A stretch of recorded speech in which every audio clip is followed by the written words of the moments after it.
single dad was fixing lobby lights at 2 a.m. Then a woman in a robe whispered, "You're so handsome." The lobby lights had been flickering for 3 days straight, and it was finally driving Gabe Carter crazy. He stood alone on the creaky stepladder, squinting at the old fixture while the storm outside howled like a living thing. Snow lashed against the wide lobby windows of the Pine Haven Mountain Resort, a luxury retreat nestled in the Colorado Highlands. Most guests were asleep by now, at least the ones who could sleep. Gabe tightened a bolt with his gloved fingers and sighed. He'd just finished a 10-hour shift clearing snow and salting walkways. But the lights were out again, and when you were the only maintenance man on duty at 2 a.m., there was no passing the buck. His back ached, his boots were still damp, and he hadn't had more than 5 hours of sleep in 2 days. But Gabe wasn't one to complain. He had bigger things on his mind, like whether Eli's new medication would hold through the next cold snap, or if he could stretch the week's grocery budget another day. He reached into his toolbox, grabbed a fresh fuse, and muttered, "Let's try this again." Just then, he heard it soft footsteps against marble. He paused.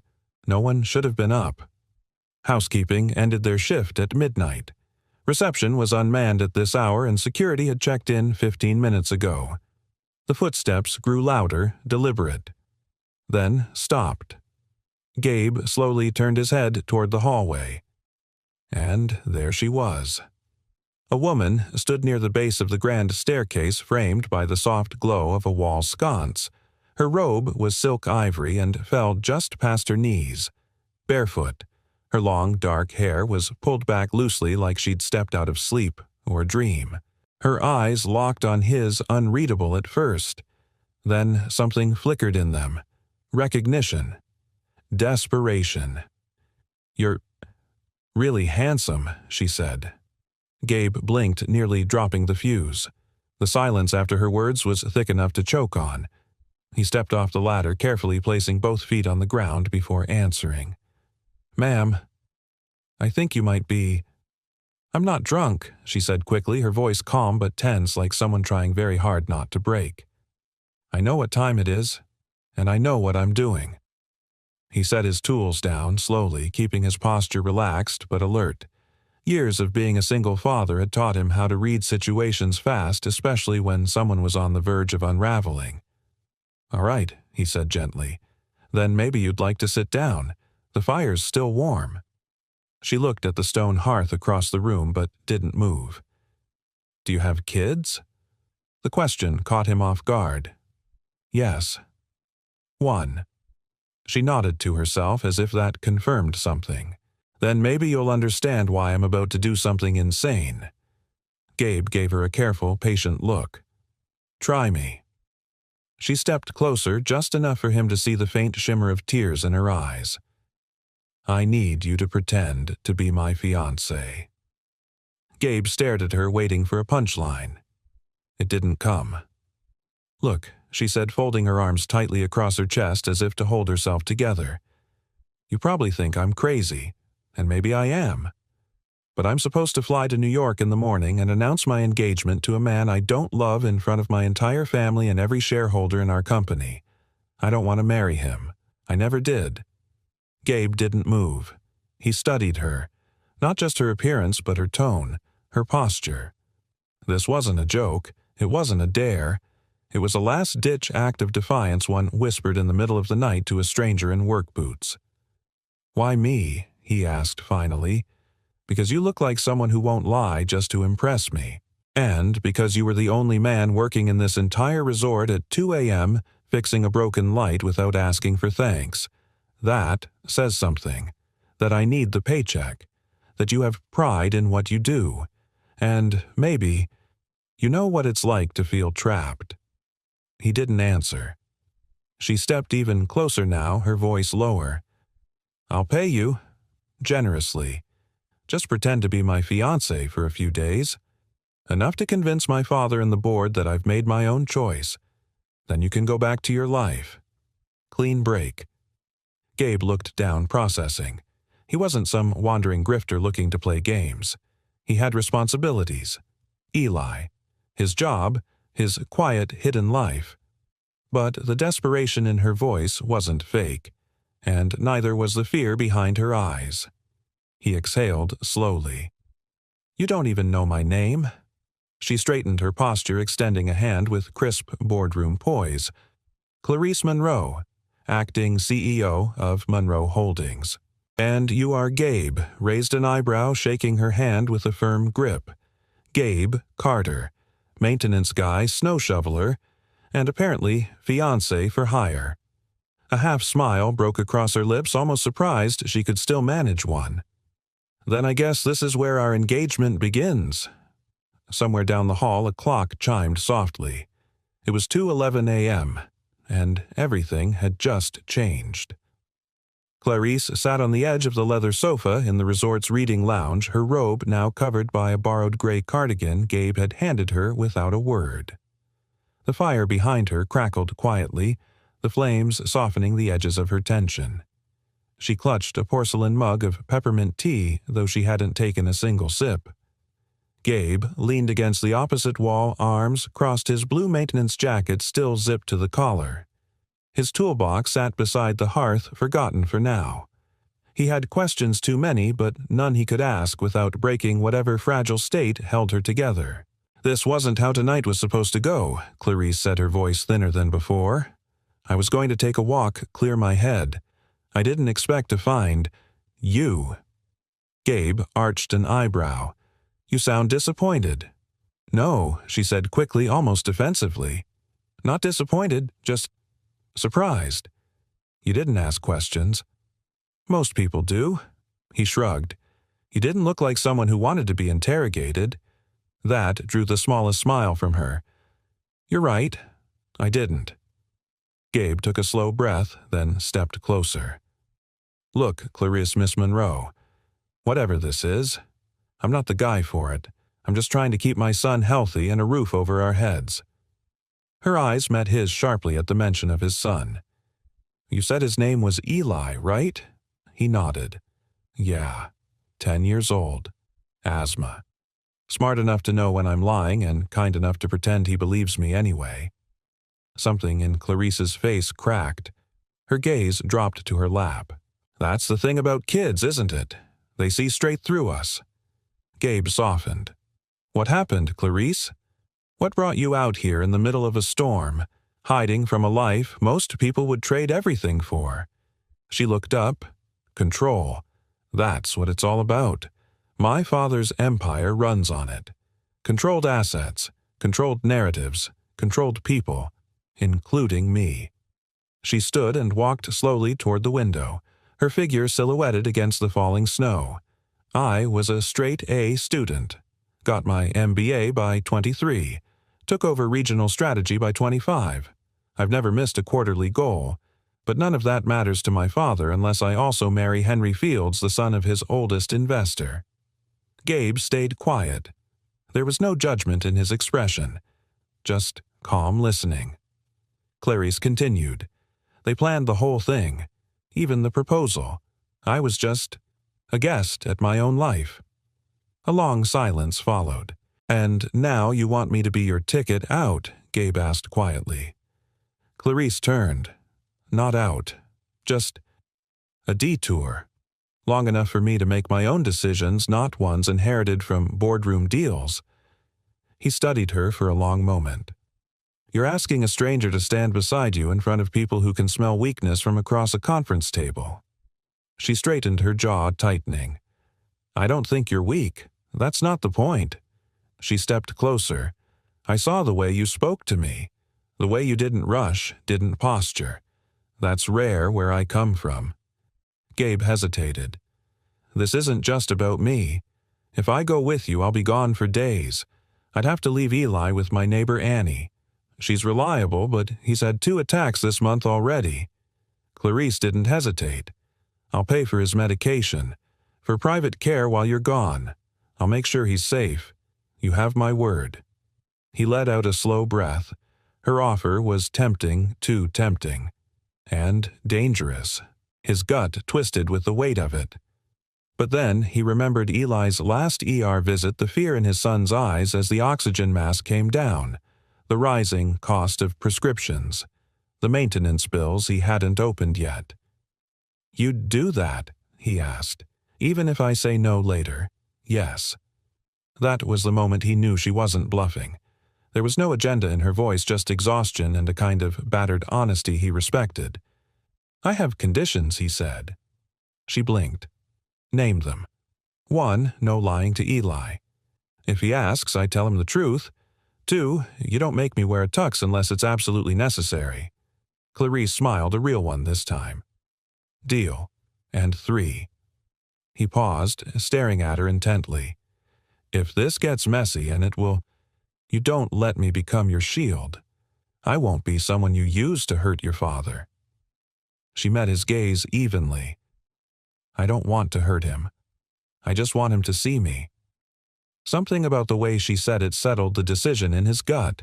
Gabe exhaled through his nose. "All right then, Miss Monroe. Let's ruin a few expectations together."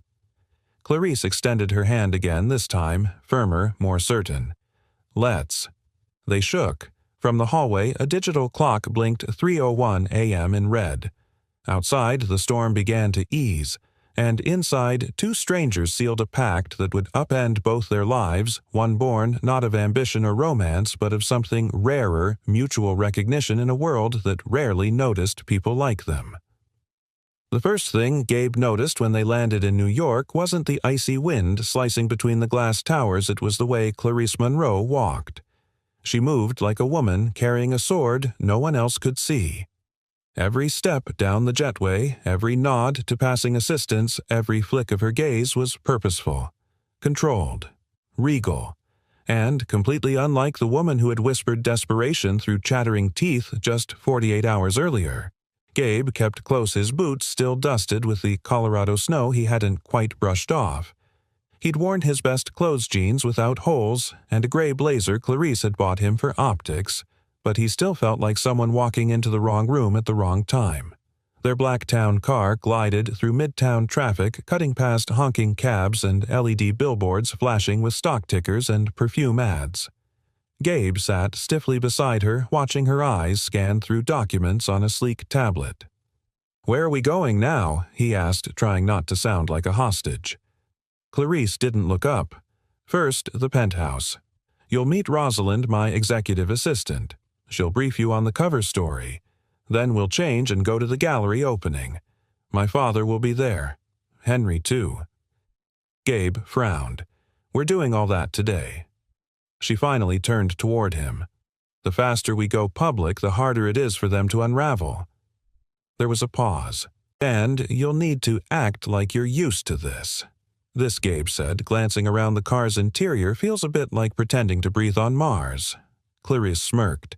"Then, hold your breath. You'll be fine."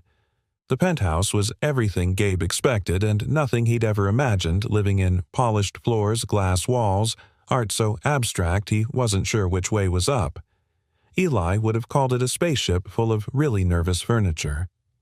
Rosalind, a sharp-eyed woman in her 50s with salt and pepper hair pulled into a tight bun, approached Gabe with a nod of acknowledgement, then handed him a sleek folder. "Your bio," she said curtly. "You've been in Clarissa's life for 6 months. You met in a charity function in Aspen. You share values, not status. You're private, steady protective. She finds your authenticity refreshing. You adore her. You want to marry her." Gabe raised an eyebrow. "Well, that's a lot of feeling for 6 months." Rosalind didn't blink. "That's Manhattan." Clarice disappeared into another room to change, leaving Gabe with a suit bag, a tie he didn't know how to tie, and 23 minutes to become the man she needed. By the time they stepped out of the car at the gallery, Gabe was transformed, or at least camouflaged. The space was flooded with people in tailored suits and glittering dresses, each holding champagne flutes and expressions of curated boredom. A modern jazz quartet hummed quietly in the corner. Spotlights reflected off glass and brushed metal, casting soft glows on the guests' faces. Clarice slid her arm through his, pulling him close. Her perfume was subtle lavender and something woodsy. "You ready?" she murmured. "No," Gabe said honestly. She smiled. "Good. That means you won't overplay it." They moved through the crowd like a current. People turned curious. Whispers followed.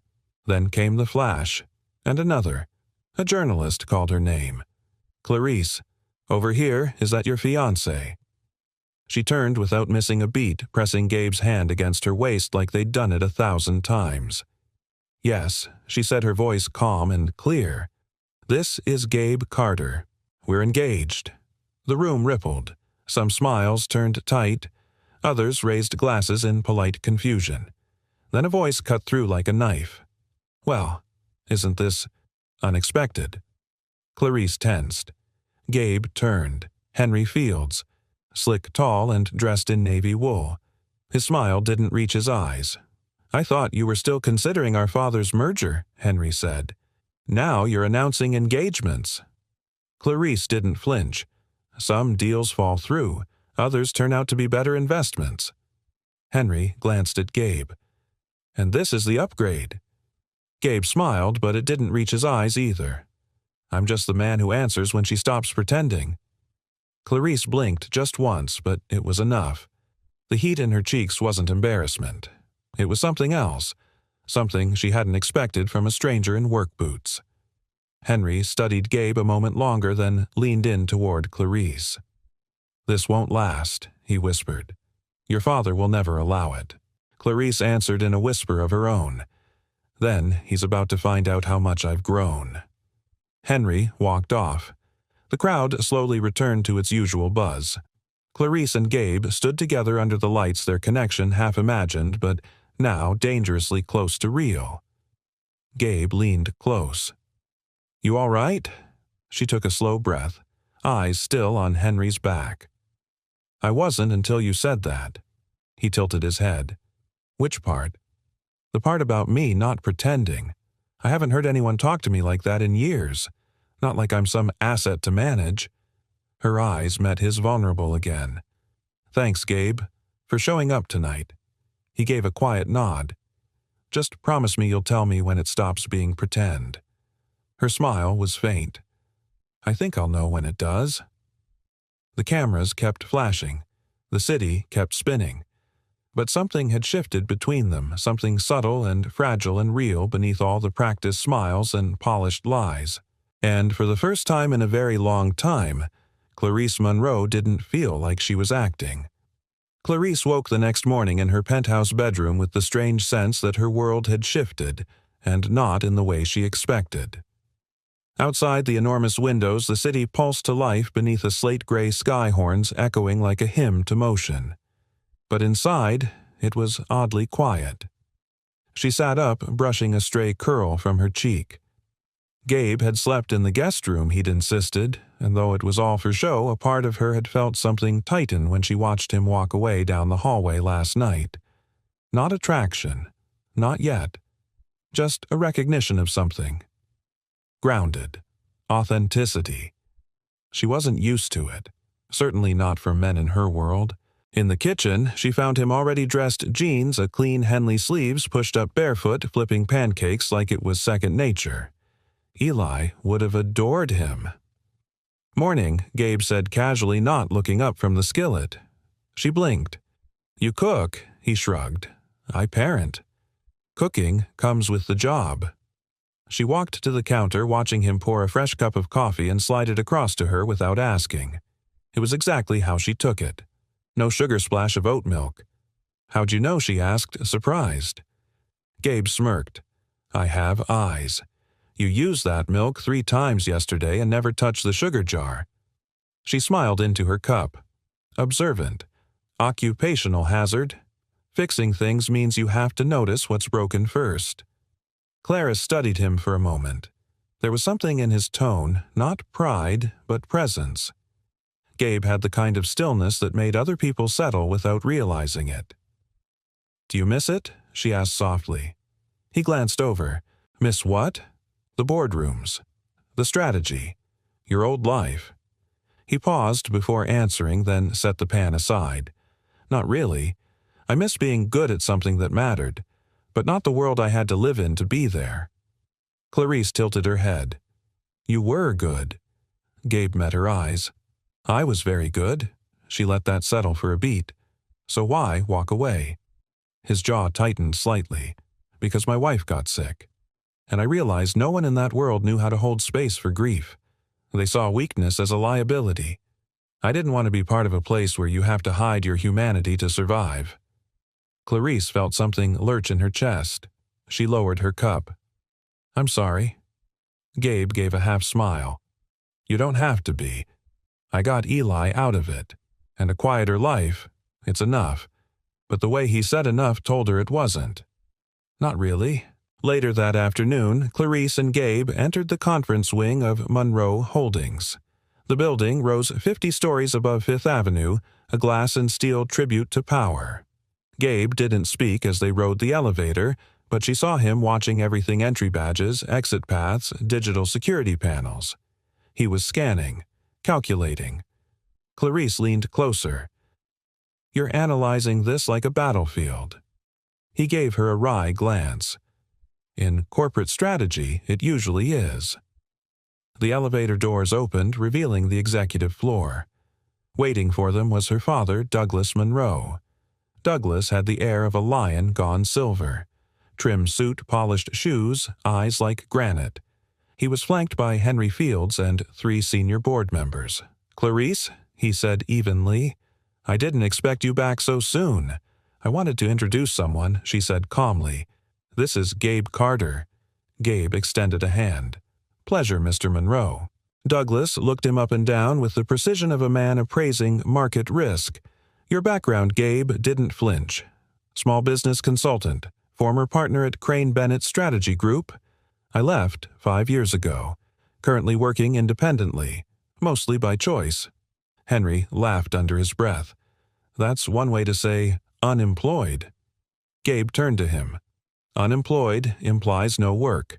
I raise a 10-year-old, manage full maintenance operations at Pine Haven Resort, and apparently now serve as an emotional decoy for a corporate princess. I'd say that's 3 jobs in one. Silence fell. Clarice's breath hitched. Then, surprisingly, Douglas chuckled. Just once, but it echoed. I like him, Douglas said. He's got bite. Clarice blinked. Henry's face darkened but said nothing. After the meeting, as they waited for the elevator, Clarice turned to Gabe. You didn't have to push back that hard.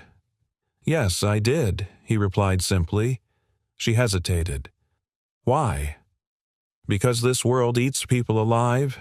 You need someone next to you who won't be devoured. I can't be your shield if I fold at the first sign of condescension. Clarice swallowed hard. You're not just playing anymore, are you? Gabe's expression softened. I never was. Not completely. That evening, back at the penthouse, Clarice poured herself a glass of wine and stared out over the city lights. For the first time in years, she wasn't dreading the next morning. Wasn't plotting the next move like a chess game she was destined to lose. She was thinking of pancakes, of 10-year-old boys and quiet bravery, of a man who fixed things not just with tools, but with words. And she wondered what it meant when the lines between pretend and real began to blur, and why the idea didn't scare her as much as it should have. The next few days unfolded like a beautifully rehearsed play. Clarice and Gabe moved through meetings, dinners, and curated appearances with synchronized precision. The press was enchanted. The grounded self-made fiancé was a narrative the tabloids couldn't resist, and Clarice's image surged in public favor. But behind closed doors, the performance grew increasingly complicated. Gabe wasn't supposed to fit into her world so seamlessly. He wasn't supposed to remember everyone's names in the boardroom, or quietly hand her a pen during a negotiation when she was fumbling with nerves. He wasn't supposed to speak up once, and then sit back and listen like he was studying her not to gain leverage but to understand her. He wasn't supposed to make her feel seen. And worst of all, he wasn't supposed to make her feel safe. One night after a charity event hosted at the Met, Clarice and Gabe returned to the penthouse later than usual. The car ride had been quiet, but not in a tense way. More like 2 people who had grown used to silence not being awkward. She changed into a soft gray sweater and poured herself a cup of tea, while Gabe disappeared into the guest room. But when she walked past Eli's room, the one Gabe had temporarily set up with pictures and books she'd never noticed before she paused. The lights were off, but the door was cracked. Inside, Gabe was sitting on the edge of the bed, softly reading a story out loud. Clarice leaned against the doorframe, her heart catching in her throat. And the little engine said, "I think I can. I think I can." And he pulled the others up the hill. Gabe read his voice calm and warm. Then he looked up, catching her watching. "Sorry," he said with a quiet smile. "I know he's not here, but it helps me feel close to him." Clarice walked in and sat on the floor beside the bed. "You do that every night?" Gabe nodded. "I used to read to him from the hospital when I was out of town. Now I just do it from wherever I am, even if he's not listening. It keeps me grounded." Clarice looked at the small collection of worn children's books on the nightstand. "Your son's lucky. I'm the lucky one." There was silence for a moment, broken only by the distant hum of traffic far below. "Can I ask you something personal?" she said softly. Gabe nodded. "Do you ever get tired of pretending you're okay?" He exhaled slowly. "All the time. But I made peace with the idea that I'm allowed to carry pain and still keep going. They're not mutually exclusive." Clarice swallowed. "I've never known how to do that. You've been taught to compartmentalize. Most people in your position have. But that kind of life, it costs you." She looked at him. "What did it cost you?" He hesitated. "My marriage. Not because I didn't love her, but because I was too busy trying to fix everything that was breaking around her. I stopped just being there." Clarice's throat tightened. "And now I try to show up for real, even when it's hard, even when I'm scared." Her voice dropped to a whisper. "That sounds exhausting." Gabe smiled gently. "It is. But it's also the only thing that ever made me feel human again." Clarice looked away, blinking quickly. Something sharp and unspoken was shifting inside her chest. A kind of ache that had nothing to do with longing and everything to do with finally understanding what she'd been missing all these years. Connection. Not the performative kind. Not the kind bound by status or mutual benefit. But the raw, unpolished, deeply present kind. She stood brushing invisible dust from her jeans. "Gabe." He looked up. "When this is over, when the performance ends, I don't know if I'll be ready to let you go." The words hung in the air, terrifying in their honesty. Gabe stood slowly. There was a gentleness in his expression, but no pretense. "Clarice, we're walking a very thin line here. I know, this started out as a lie, but it's not all a lie anymore, is it?" He didn't answer immediately. Then he said very quietly, "I don't know what it is. I just know it's real." And then, just as naturally as a breath, he reached up and tucked a strand of hair behind her ear. His fingertips lingered, not to seduce, but to stay to say, "I see you, even when you're not trying to be seen." Clarice's eyes closed for half a second, the warmth of the moment washing over her like sunlight breaking through clouded glass. But before she could speak again, a sharp chime cut through the room. Her phone. She walked over and picked it up, heart-pounding. The screen read, "Father, 3, missed calls." She swallowed and answered. Dad, Douglas Monroe's voice came through cold and sharp. "You need to turn on the news." Clarice turned toward the TV and grabbed the remote. The screen flickered to life, and there it was. A photo of Gabe shirtless working on a broken pipe outside the resort in Colorado. The headline beneath it screamed, "Clarice Monroe's Fiancé Fraud," or Fortune Hunter. Her breath caught. Gabe walked over slowly, watching the same screen. She turned to him, dread coiling in her stomach. "They found you." He nodded once. "And they're just getting started." The warmth of the moment shattered like glass beneath a high heel. And just like that, the beautiful lie they'd been living began to teeter on the edge of something dangerously real and publicly unraveling. The headlines didn't stop. By noon, every media outlet from Wall Street Journal to gossip blogs had picked up the story, Clarice Monroe's mystery fiancé, a single dad with a secret past. Photos of Gabe fixing pipes, shoveling snow, and even walking with a paper bag of groceries circulated with brutal speed. They framed him as a fraud, an opportunist. Some painted him as romanticized working-class charm. Others whispered gold digger. But the truth was far more complicated and far more human. Clarice stood at the floor-to-ceiling windows of her office, staring at the skyline as her phone buzzed relentlessly on her desk behind her. She hadn't spoken to Gabe all morning. He'd left early to clear his head, said he needed air. But she could still feel the ghost of his presence the way his quiet steadiness had become part of the air she breathed. Douglas Monroe's voice echoed from her last conversation with him. "You've jeopardized your entire position for a man you barely know." But she did know Gabe. She knew how he brewed coffee exactly 7 minutes after waking up, how he checked the air filters in her penthouse without asking, how he spoke to her like she was a person, not an asset. That kind of knowing didn't need years, it needed honesty. And Gabe had given her nothing but that. The door burst open without a knock. Rosalind entered, tablet in hand, lips pursed. "I've contained the damage as best I can. PR is working on a statement. Your father wants you in the boardroom in 30. Clarice turned. What kind of statement? That this was all a misunderstanding. That you and Mr. Carter had a brief romance, but you've ended the engagement. Gracefully. Clarice's pulse throbbed in her neck. That's not true. Rosalind's expression didn't change. Truth stopped mattering the minute his photo hit the tabloids. Clarice crossed her arms. I won't lie. Not for the board. Not for my father. Then, you're going to lose your seat. The words landed like a slap. Not because they were unexpected, but because they no longer terrified her the way they once did. I appreciate your loyalty, Rosalind, she said, voice steady. But I didn't fight this hard to finally have a voice, only to use it repeating someone else's script.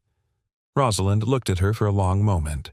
Then, in a rare show of softness, she said, Be careful. The board isn't kind to women who bleed publicly.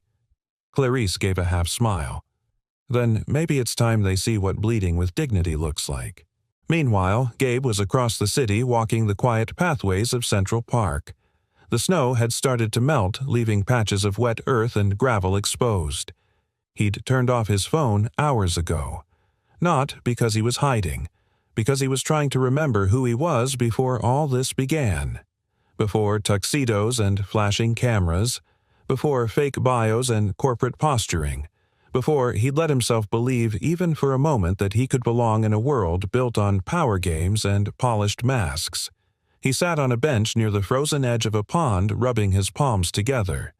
His breath formed small clouds in the cold air. He wasn't ashamed of where he came from, but he hated how easily people dismissed him because of it. A voice startled him. You're not hard to find. He looked up.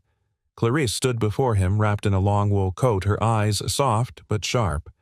I figured you'd be somewhere real, she said. Somewhere quiet. Gabe exhaled, his voice low. They tore into everything, didn't they? Yes, she said. And I didn't stop them. Not fast enough. He shook his head. This isn't on you. I disagree. She sat beside him, close enough for their arms to nearly touch. For a moment, neither spoke. Then Clarice turned to him. They want me to renounce you in front of the board, to say you were a mistake, a moment of weakness. Gabe didn't flinch. And are you going to? She paused. I don't know what this is between us yet, but I know it isn't a mistake, and I'm done pretending it is. He looked at her. Really looked. You'd give up everything for that. She smiled, small but fierce. I think I'm starting to understand what everything actually means. Gabe stared out over the pond, heart pounding. I can't promise I'll fit into your world, Clarice, he said. But I can promise I'll never let you become someone you're not just to survive it. She reached for his hand, then firmly, not delicately, like a decision. I don't need you to fit in, I just need you to stand with me. 30 minutes later, they entered the Monroe Holdings boardroom together. It was a room built to intimidate long mahogany table panoramic view of the skyline, 20 men and women in tailored suits, cold eyes. Douglas sat at the head, flanked by Henry Fields. Clarice stood at the opposite end, Gabe beside her. Her voice rang out clear, "You all asked for an explanation. Here it is. I chose Gabe Carter. I chose honesty. I chose a life where I don't have to check my integrity at the door." The room shifted uncomfortably. Douglas narrowed his eyes. "So you're willing to risk this company for what sentiment?" Clarice lifted her chin. "I'm not risking it. I'm reshaping it. If that means stepping down, so be it. But I won't lead with fear. Not anymore." She reached for Gabe's hand, and to her surprise he took it without hesitation. The silence that followed wasn't applause, but it wasn't rejection either. It was something rarer. Respect, even if it came reluctantly. Clarice hadn't known silence could be this loud. The elevator descended from the Monroe Holdings boardroom, its walls of polished brass reflecting the expression on her face, calm, composed, until you looked into her eyes. She stood with her back straight, her fingers still wrapped around Gabe's, though his grip had softened, unsure. The confrontation had gone better than expected. No dramatic firing, no instant scandal, but the fallout would come. Clarice knew how these people operated. Their retaliation never screamed. It whispered behind closed doors and withheld funding, stalled projects, and carefully worded memos. As the elevator reached the ground floor, Gabe pulled his hand away gently. She looked at him, startled. "What's wrong?" He didn't answer immediately. They walked out through the marble lobby side by side, his pace slower than usual. "Gabe," she asked again. Outside, a cold wind cut between the buildings. Gabe finally stopped beside a planter box dusted with snow. "I need to go back to Colorado." Clarice blinked. "What?" "Just for a few days," he said. "I talked to Annie this morning. Eli's been having a rough week. 2 coughing fits, 1 hospital visit." Her chest tightened. "Why didn't you tell me?" "Because I didn't want you to feel like you had to fix it. He's my son." "Clarice." She nodded slowly. "I understand." "Of course. But this feels like more than just a check-in." He looked at her. "Really?" Looked. "It is." She felt it then, like something slipping between her fingers, unspoken and irreversible. "This world," he said, motioning to the skyscrapers around them, "was never meant for me. I can borrow the suit, learn the lingo, shake the hands, but it's not who I am. And I can't afford to lose myself trying to keep up." "But you didn't lose yourself," she said, her voice trembling. "You grounded me. You walked into my chaos and didn't run. You're the most real thing that's happened to me in years." He reached for her hand again, not with passion, but with the weight of someone making peace. "That's why I need to step away," he said, "because I don't want what we have to get poisoned by the pressure around it. Not now, not when it's just starting to be something true." Clarice swallowed. "So that's it. You're leaving. I'm choosing to show up for my son. And maybe to figure out what it means to show up for you, but in a way that doesn't make either of us smaller."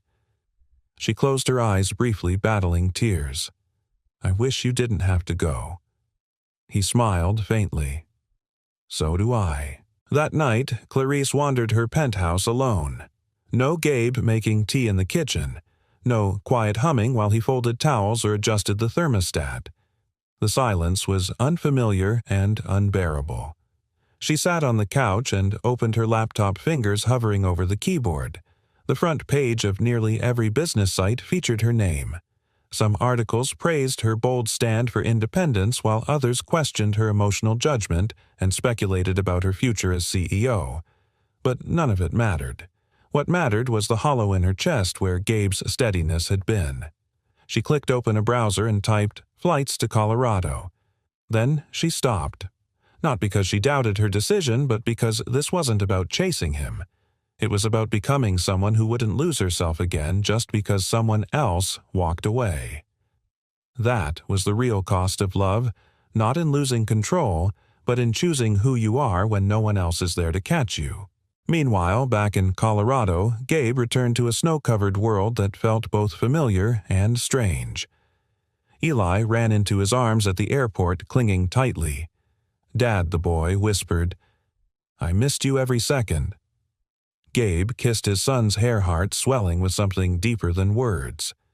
"Me too, bud. More than you know."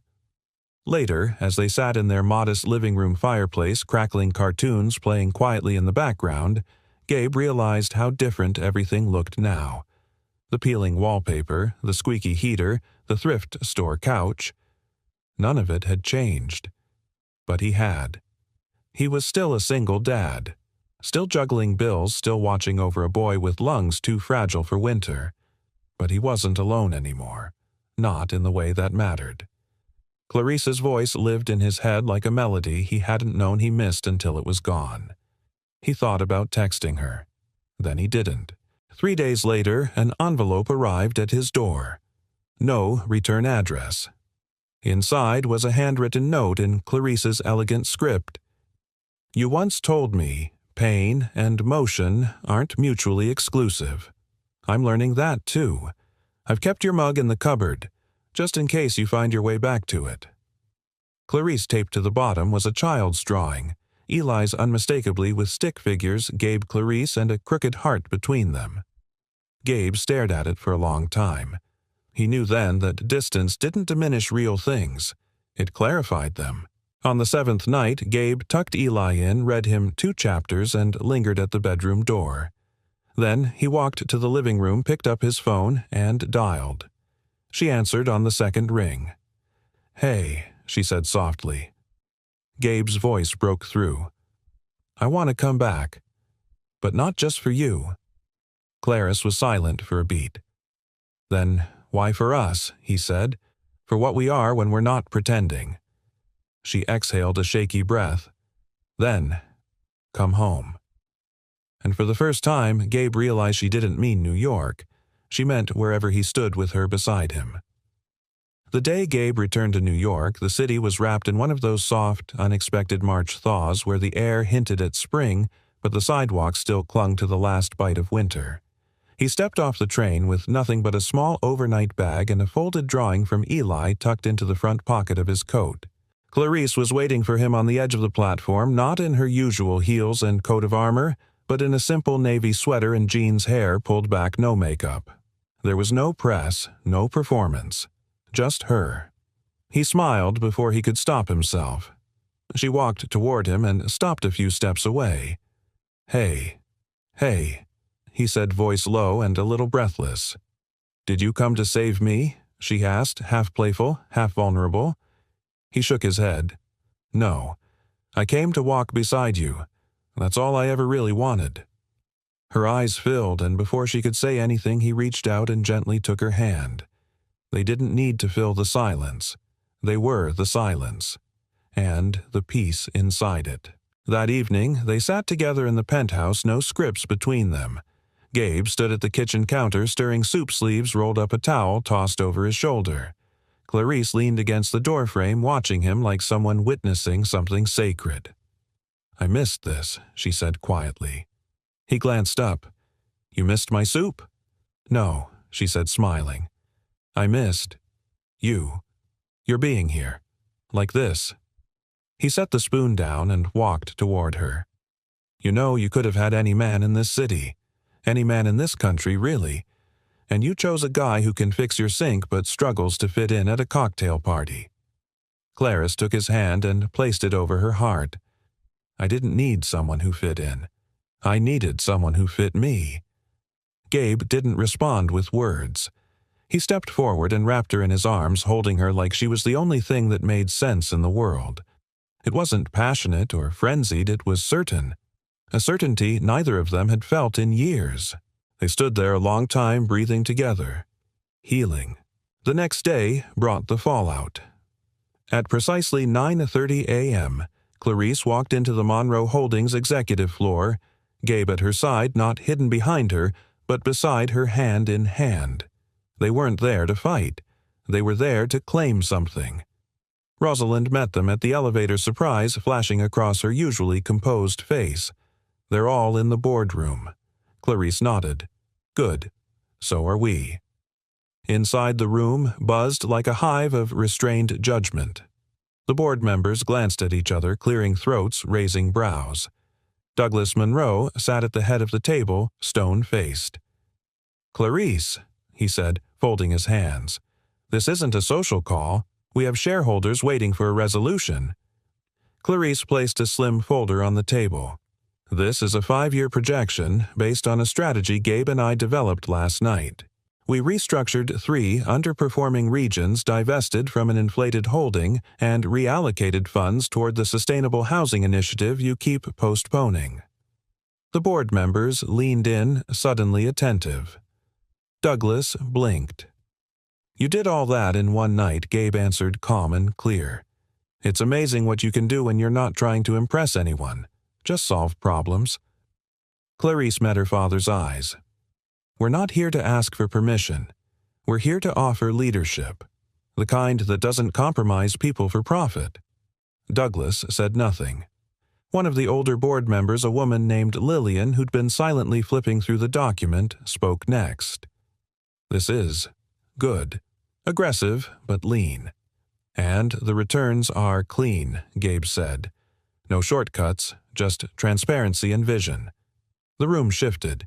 It wasn't surrender, but it wasn't resistance either. Douglas looked at Clarice, and for the first time the sternness in his face softened.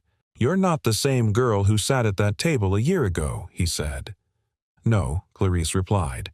I'm not, and I don't want to be. That night, after the boardroom dust had settled and the final email had been sent, Clarice and Gabe took a walk through Central Park. It was late, and the lamps cast golden puddles of light on the pavement. A breeze stirred her hair. He laced their fingers together, pulling her a little closer. You didn't have to bring me back into that room, he said. You could have stood on your own. She leaned her head against his shoulder. I could have, but I didn't want to. They stopped near the lake, the city lights shimmering in the rippling water. Clarice turned to him. I spent most of my life believing I had to do everything alone. That love was a liability. That vulnerability was weakness. But then, you showed up fixing a light bulb at 2 a.m, like it was the most important job in the world. He smiled. It kind of was. She stepped closer, her voice trembling. I didn't just fall for you, Gabe. I learned from you. I became more myself because you didn't try to change me, you respected me. That was the miracle. Gabe's throat tightened. And you saw through me when no one else even bothered to look. He took both her hands. I know we're still building this, but I'm in. All the way, as long as you want me. Clarice looked up at him, eyes glistening. I want you, she said. For real. No more pretending. Then, under the city lights with no cameras, no scripts, no expectations, she kissed him. It was slow, deep, home. And somewhere between the past and the future, 2 people who were never supposed to fit finally did. The board's silence didn't last long. Within 24 hours of Clarice's presentation, the tide began to shift. Emails were exchanged, whispered meetings held. Some board members were cautiously impressed. Others saw her defiance as dangerous precedent. The shareholders were divided, and more than a few were asking uncomfortable questions about leadership stability. Still, Clarice walked through the storm with her chin high, Gabe never far from her side. But on the 3rd morning, a letter arrived. She opened it at the kitchen island, fingers trembling only slightly. Gabe watched her from across the room, his coffee untouched. Notice of review temporary suspension of executive authority, pending emergency vote. Her breath caught. They were calling a vote, a formal challenge to her leadership. She blinked slowly, then set the paper down. Gabe stood and crossed the kitchen in 3 steps. Clarice. She shook her head. It's not unexpected, but it's still a punch. She managed a faint smile. You'd think I'd be used to it by now. He reached for her hand. You don't have to do this alone. I'm not, she said softly, and in that moment it was clear she'd been alone for so long, she'd forgotten how to accept support. And now that it was here solid and unwavering, it changed everything. The day of the vote arrived like a storm front. Clarice stood before the board in the same room that had tried to bury her identity more than once. She wore navy sharp and understated. No jewelry, no polish, only purpose. Douglas Monroe sat at the head of the table, gaze unreadable. Beside him, Henry Fields looked almost smug. He'd been waiting for this. A full shareholder quorum had been called. Cameras weren't allowed inside, but the tension was thick enough to broadcast on its own. Clarice cleared her throat and stepped forward. "No notes today," she began. "I've given you all enough slides, spreadsheets, and forecasts to last a fiscal year." A ripple of chuckles, uneasy but real. She let the silence fall for a beat. "I'm not going to stand here and justify my relationship or my choices. You've already decided what you think about those. But I will remind you of something: leadership is not compliance. It's courage. It's seeing the people behind the profits. And for too long we've operated like those two things are separate." Her gaze swept the room. "I've brought you growth. I've brought vision. And yes, I've brought discomfort. Because disruption often feels like rebellion until it becomes the new foundation." Someone in the back nodded. She turned to her father. "Dad, you taught me to lead with clarity.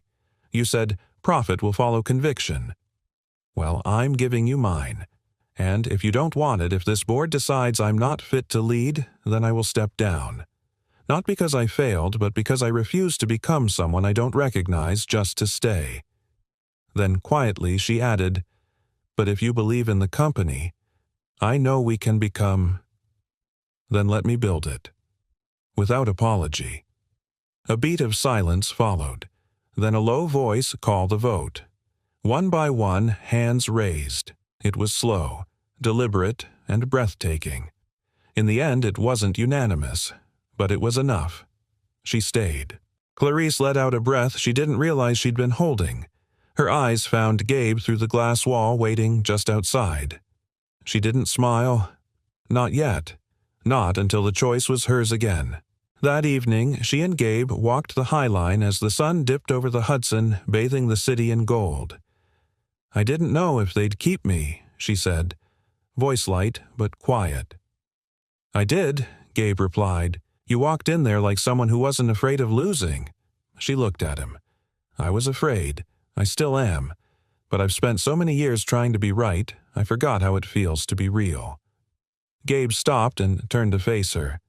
"Clarice, what you did today, what you've been doing since that night in the resort lobby, it's not just bold, it's honest, and people are starving for that kind of leadership."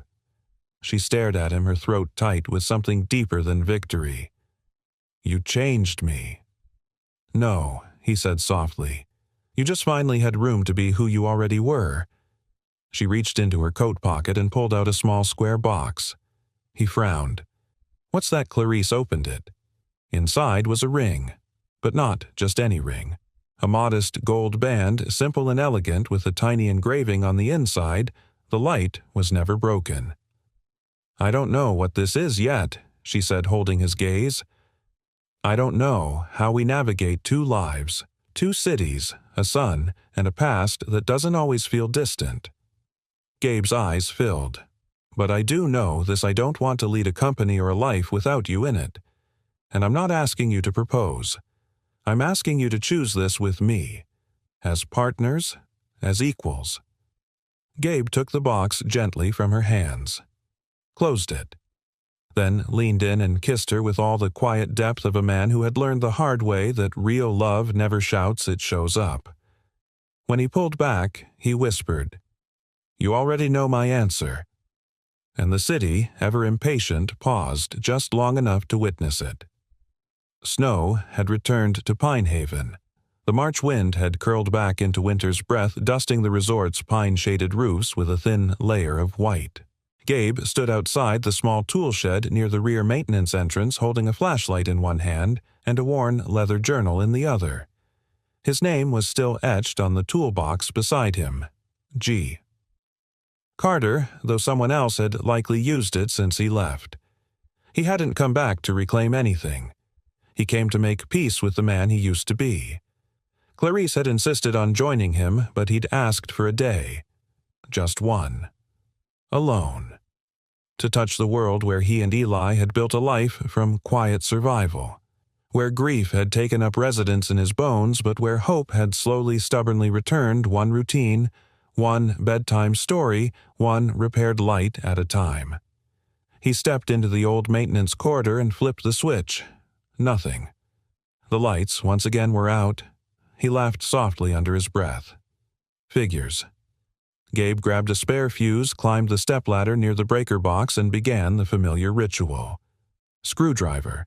Check wiring. Replace. As he worked, memories flooded back of frigid night's tools freezing in his hands, of running to Eli's bedside in the middle of a shift, of moments where no one saw him but he showed up anyway. It hadn't been glamorous, but it had been real, and real was everything. By noon, he stepped back outside just as a black SUV pulled up along the snowy curb. The door opened and Clarice stepped out, her coat flaring in the wind like something from a dream. No makeup, no press, just her. She walked toward him with a smile that warmed even the bitter mountain air. "You fixed the lights?" she asked, glancing up at the softly glowing fixtures in the lodge windows. He nodded. "Still remember how?" She tilted her head. "You ever miss it?" He looked around then, back at her. Sometimes. Not the cold, not the hours, but the simplicity of it. You fix a thing and it stays fixed for a while. Clarice walked closer and slipped her arm through his. "Life's not like that, is it?" "No," he said, "but it's not broken either, just complicated." She leaned her head on his shoulder. "We'll figure it out." Gabe smiled. "You say that like it's easy." "No, I say it like it's ours." That night, the entire town gathered for the Winter Community Fundraiser at Pine Haven's event hall. Gabe had once fixed the stage lights for these events without anyone noticing. Now he stood in the crowd, a guest next to Clarice Monroe, who looked out of place only in title, not in heart. Eli held her hand like he'd done it 1,000 times. She bent down to whisper something in his ear, and the boy grinned, nodding toward the hot chocolate stand. She nodded back, watching him run off with 2 other kids from the lodge. Gabe turned to her. "You're good with him." "He's easy to love," she said softly. "So are you," he said, surprising her, and maybe himself. She didn't reply right away. Just stared at him, eyes filled with something weightier than words. "I used to think the only way to lead was to stay untouchable," she whispered. "Strong. Alone." And now he asked. "Now I know that strength isn't in solitude. It's in choosing the right people to let in and letting them stay." The hall lights dimmed as someone tapped the mic on stage. It was Douglas Monroe. Clarice straightened in surprise. "He's here." Gabe followed her gaze. Douglas took the podium, clearing his throat before addressing the crowd. "My daughter asked me not to make a speech," he began. "So, naturally, I'm making one anyway." Laughter. He smiled briefly. "I spent my life building an empire believing that control and power were the cornerstones of leadership. But recently, I've watched someone I love lead with something I forgot existed: conviction without ego, compassion without apology." He looked directly at Clarice. "She reminded me that success isn't about how many people stand below you. It's about how many you lift beside you." The room was silent. Douglas continued. "So tonight, I want to thank the person who showed me that again. Not just my daughter, but the man who made her braver." Gabe blinked, stunned. Douglas stepped down from the stage and walked toward them. He stopped in front of Gabe and extended his hand. "Thank you," he said, "for standing with her when I didn't know how." Gabe took the hand firm and steady. "I didn't stand for her. I just stood with her." Clarice watched them, eyes glistening. Later, under the stars outside the event hall, Clarice pulled Gabe aside. "This place," she said, breath curling in the night air. It's where it all started, isn't it? The lobby lights. That ridiculous robe. My terrible timing." He smiled. "It was the best timing of my life." She laughed. "You always say the simplest things like they're profound, because sometimes they are." Clarice reached into her coat pocket again. Not a ring this time. "A key. To the place across from yours," she said. "I rented it. At least for a while." Gabe stared at her surprised. "I want to learn this rhythm with you," she said. "Your world. Eli's world. Ours. I want to do the simple things, the hard things, the everyday things with you." He took the key gently, then pulled her into his arms. And for the first time everything felt exactly as it should be. Not perfect, but whole. Lights fixed, hearts open, together. The wedding wasn't grand. There were no marble halls, no designer gowns, no long guest list curated by assistants and corporate partners. Instead, there was a lake, half frozen, half glittering beneath the April sun, bordered by pines that swayed gently in the breeze. The air was crisp, clean alive with the scent of melting snow and spring just beneath the surface. Clarice stood beneath an arch made of pine branches and white linen, her hair loosely braided down her back cheeks flushed with more than just the cold. She wore a simple ivory dress that moved like wind and felt like peace. Eli, beaming in his little gray suit, adjusted the boutonniere on Gabe's lapel and whispered, "You look like a superhero." Gabe smiled, ruffling his son's hair.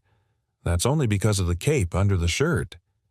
Eli giggled, then ran to his spot beside Clarice holding the small pillow that carried 2 silver rings. The guests were few.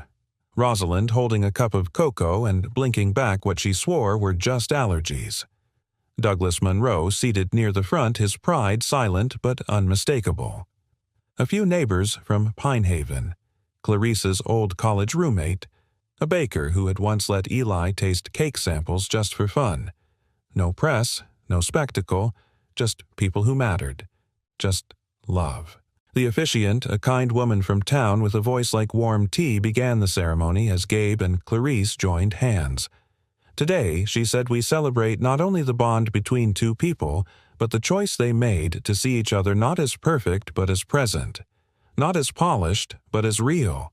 Love, at its core, is not built on performance. It's built on presence.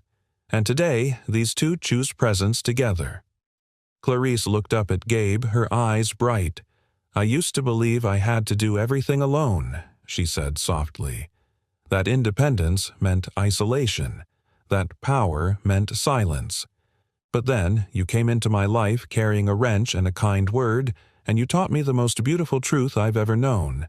Strength isn't about who you stand above. It's about who you stand with."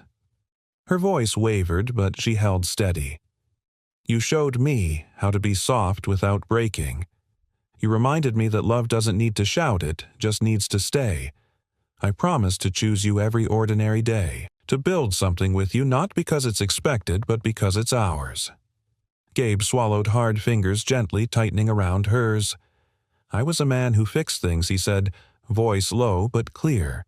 "Pipes, lights, broken hinges. But when I met you, I realized something. I didn't need to fix you. I just needed to stand beside you while you rebuilt yourself." He took a breath, the wind catching in his chest. "You gave Eli a second home before you ever gave me a promise. And that told me everything I needed to know. I don't just love you, I respect you. I see you. And I will spend the rest of my life showing up for you. The way you've shown up for me." Tears slipped silently down Clarice's cheeks. She didn't wipe them away. She wanted to remember how it felt to be seen so completely. The rings were exchanged simple, silver smooth. No diamonds, no fuss. Just symbols of something far more rare than glamour. Commitment. The real kind. As the officiant pronounced them husband and wife, a cheer erupted from the small crowd. Eli ran up and wrapped both arms around their waists, burying his face between them. "You're really married now?" he asked, eyes wide. Gabe knelt to his level. "Yeah, buddy, we really are." Eli turned to Clarice. Does that mean you're my mom now? Clarice crouched, cupping his cheeks in her hands. If you'll have me. He nodded solemnly. I already did. She kissed his forehead, and Gabe watched them, heart full to the brim. That night they returned to the same resort lobby where it all began. The lights, yes, those lobby lights now glowed steadily overhead, casting a warm, amber hue across the wooden floors and velvet chairs. Gabe had rewired them himself the week before, not because they were broken, because he wanted them to shine brighter than ever. Clarice stood by the fireplace wearing a thick sweater and wool socks, her wedding dress long since traded for comfort. Gabe approached with 2 mugs of cocoa. I was thinking, she said, taking hers, we should come here every year. Same day. Just us, even when it's snowing sideways. Especially then, she said, smiling. Because if we can make it through a storm, we can make it through anything. He touched her cheek. We already have. They sat by the fire, their hands intertwined. Eli snoring softly on a couch nearby, his sketchbook still open across his chest. Today's page filled with a stick-figure family now drawn with a house, and a glowing street lamp above it. Gabe looked at Clarice, heart thudding gently in his chest. You ever think, he whispered, how close we came to missing each other? She turned to him, eyes soft. No, I think about how lucky we were to notice. The fire crackled beside them. Outside, snow fell like confetti, and in that quiet, ordinary moment, the kind that never makes headlines but builds a life, they didn't need anything more. Because the lights were on, the hearts were full, and the future, it was theirs. Single dad donated blood to a stranger. Next morning, her assistant said she owns this hospital. The rain had a way of turning Los Angeles into something quieter, more honest. It washed away the pretense, the polish, and the smog, and left the city bare. Daniel Hart tightened his grip on the steering wheel of his old van as the wipers slapped back and forth in steady, panicked rhythm. In the passenger seat, his 6-year-old daughter Lila hummed a lullaby, her feet swinging above the floor mat. Almost home, sweetheart, he said, though he wasn't sure that was true. He just finished a grueling 14-hour shift repairing HVAC units in a broken-down office complex near the airport. The job had barely covered rent, and the van was making a new noise, something between a rattle and a whimper. Still, Daniel knew that what they had was enough, or at least it had to be. As they passed the glowing red sign in front of Westview Medical Center, Lila stopped humming. "Daddy," she whispered, "look." Daniel turned his eyes briefly to the sign. A flashing message scrolled across the screen in bold red letters. Emergency need O-negative blood. Life-threatening. No match found. He stared at it a second too long. The wipers smeared the rain, making the letters ghost-like across the windshield. Daniel's breath caught. O-negative. Universal donor. His type. He pulled into the hospital's driveway without a word. "Is someone hurt?" Lila asked, her voice small. "Yeah," he said, gently putting the van in park. "And I might be able to help." The children's waiting room was quiet at this hour, filled with stuffed animals and the soft lull of cartoons. Lila curled up on a beanbag chair with her backpack, a peanut butter sandwich, and her sketch pad. Daniel knelt beside her. "I won't be long," he said. "If you need anything, the lady at the desk will be here." "Are you giving them your blood?" she asked. He smiled. "Just a little." "I've got more than enough."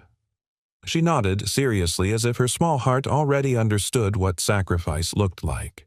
Inside, a nurse rushed him through. "You're a registered emergency donor?" she asked, scanning his ID. "Yeah," Daniel replied. "O-negative. Been on the list for 4 years. Since Ellie." The nurse's hands were quick, sterile, efficient. The recipient's crashing. "It's a trauma case. Young woman, mid-40s. Multiple internal injuries. No matches in the bank, no family reached yet." "I don't need details," Daniel said, already rolling up his sleeve. "Let's just get it done." He leaned back in the chair, and as the blood began to flow from his arm into the bag, he stared at the ceiling tiles and tried not to think of hospital rooms that smelled like death. He tried not to see Ellie on that stretcher, her lips pale, her hand growing colder in his. He tried and failed. By the time the nurse returned, he was lightheaded but calm. "Thank you," she said quietly. "You may have just saved her life." He nodded, his mouth too dry to speak. "Would you like to leave a name?" she asked. "In case the family—" "No," he said, buttoning up his flannel shirt. "No name. Just, I hope she pulls through." He scrawled a quick note on a torn sheet of invoice paper from his van. "No need to thank me. I just wanted her to live." He handed it to the nurse and then made his way back to the children's room. Lila was asleep, her head tilted back, her drawing still in her lap.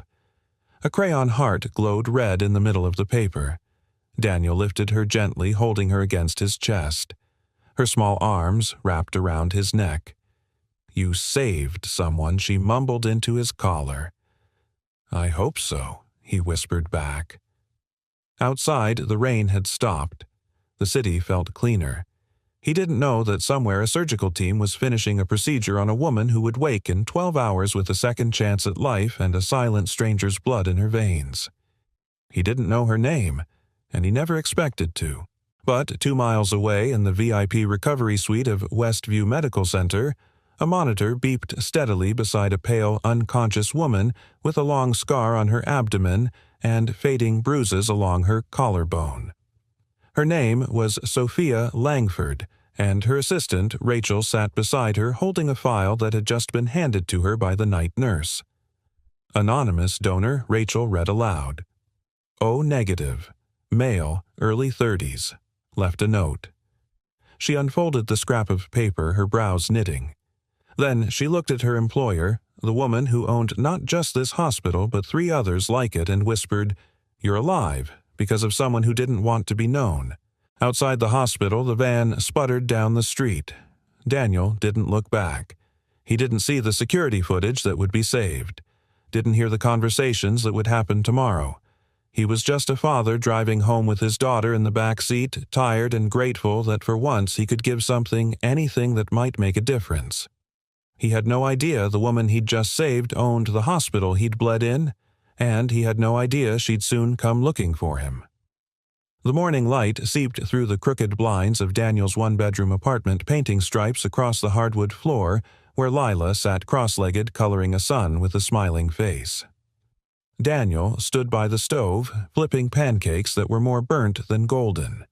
His body ached from the long shift, and the blood donation had left him slightly dizzy, but there was something quiet and full in his chest, like he had placed a stone back into a missing part of himself.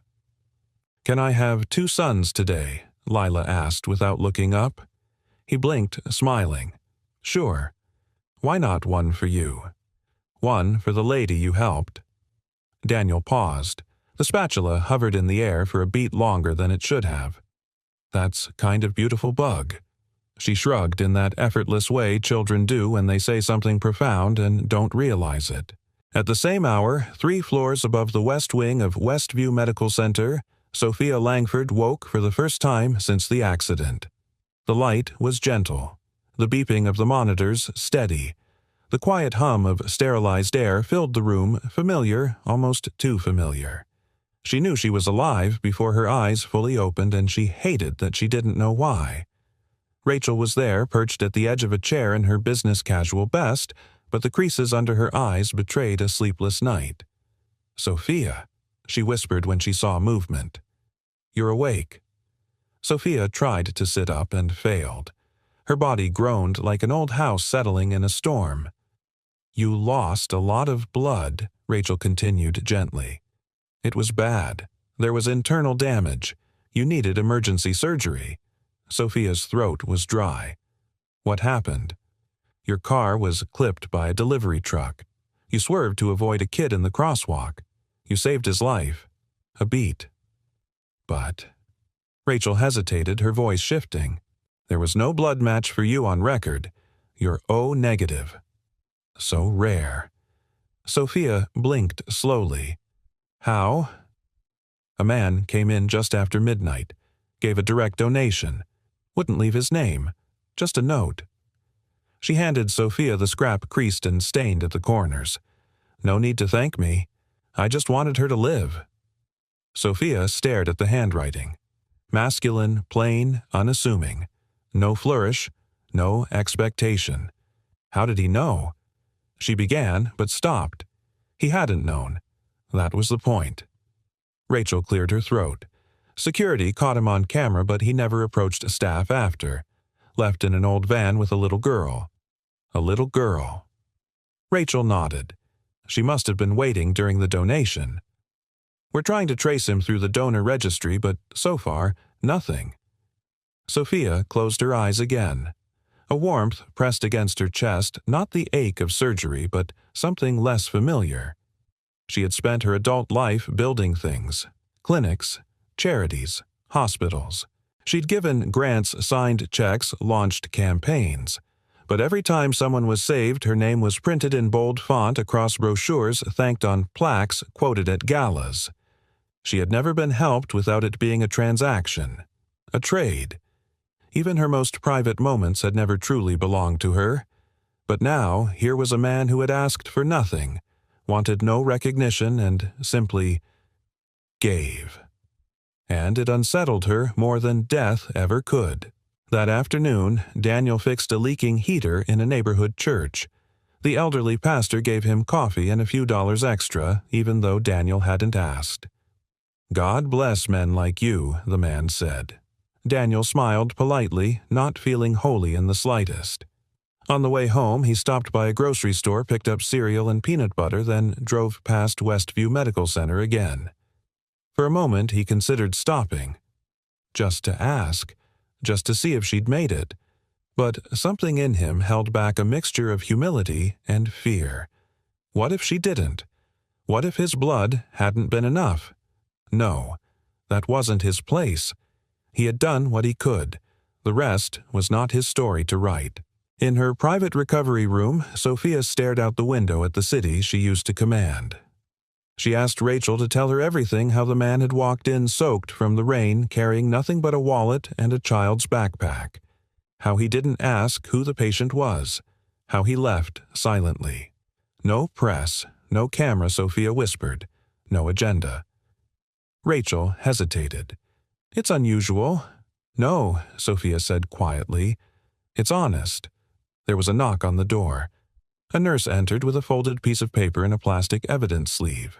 "His note," she said. "We preserved the original in case of legal questions." Sophia traced the words again, her fingers trembling slightly. She had spent her whole life controlling outcomes, negotiating, calculating risk, ensuring loyalty.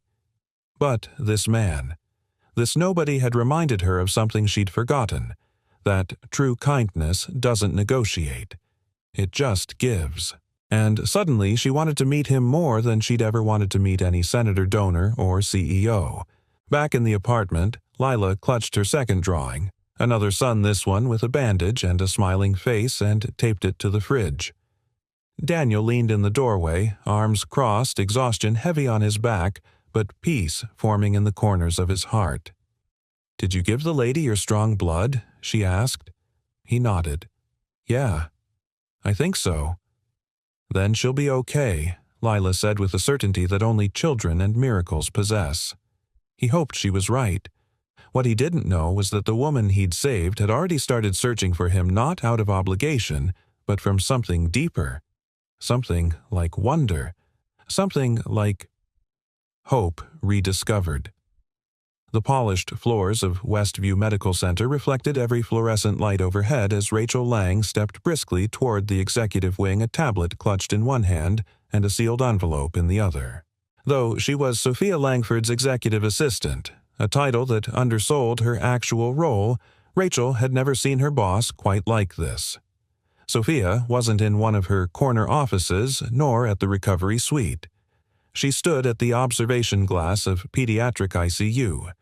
Her figure tall, motionless, dressed not in her usual tailored pantsuit, but in a cotton robe over a hospital gown. The sharpness in her jaw remained, but her eyes, always composed and cool, were softer now. Watching a boy with a cast on one arm make paper airplanes with a nurse, "He's the kid," Sophia said without turning. "The one I swerved for." Rachel paused. "You didn't know that at the time." Sophia nodded slowly. "I didn't need to." Silence hung between them, heavy with meaning. Then Sophia spoke again. "Did you find him?" "Not yet," Rachel said reluctantly. "We've narrowed it down. Based on the blood bank's emergency donor list and time logs, only one match fits Daniel Hart. No phone, no address listed, just a work contact from a maintenance company downtown." "Maintenance?" Sophia asked, eyebrows lifting. "HVAC technician. 35, widowed, single father." Sophia turned from the glass at last. That's all Rachel offered the sealed envelope. And a sketch. The little girl left it in the children's waiting room. A nurse kept it. Sophia opened it. Inside was a crayon drawing a stick-figure man, a stick-figure girl holding his hand and a bright red heart between them. At the bottom, in shaky letters, read, "My dad has strong blood." Sophia stared at it longer than she intended. It wasn't the art that moved her. It was the humility in it, the utter simplicity of their world. No one had drawn a hospital, or a doctor, or her, just a father and a daughter, and a heart. "He didn't even ask who I was," she murmured. "No." Rachel said gently, "He didn't care." Sophia felt a strange pressure rise in her chest. Not guilt exactly, something more foreign. Something she hadn't felt since she was a little girl watching her mother wash strangers' clothes at a church shelter. Admiration. Across the city, Daniel crouched beneath a groaning air conditioner on the rooftop of an aging apartment building. The spring sun beat down mercilessly and his shirt clung to his back with sweat. He liked jobs like this. Simple quiet without paperwork or people asking him what he used to do or why he walked with that tired bend in his shoulders. Lila was at school, and the world for a few hours didn't feel like it was pressing against him from all sides. Still, he couldn't shake the feeling that something was coming. He didn't know why. Maybe it was the way the nurse had looked at him when he handed over the note. Maybe it was the way he hadn't stopped thinking about the woman a stranger and wondering if she was okay. He didn't need to know her name, but he wanted to believe she was still breathing, that the sacrifice hadn't been too late this time. That evening, as Daniel sat on the floor with Lila, both of them cross-legged, building a spaceship out of cereal boxes and glue, there was a knock at the door. He froze. No one ever knocked. Not unless it was trouble. Lila looked up. "Are we expecting someone?" "No," he said, quietly rising. He opened the door, halfway ready to apologize or defend, but stopped short when he saw her. A woman in her early 40s stood there, tall, graceful, her auburn hair pulled back in a low, casual twist. She wore no makeup, only a faint scar tracing the left side of her collarbone. Behind her stood Rachel, ever composed, and Sophia held a folded drawing in her hand. Daniel blinked. Can I help you?"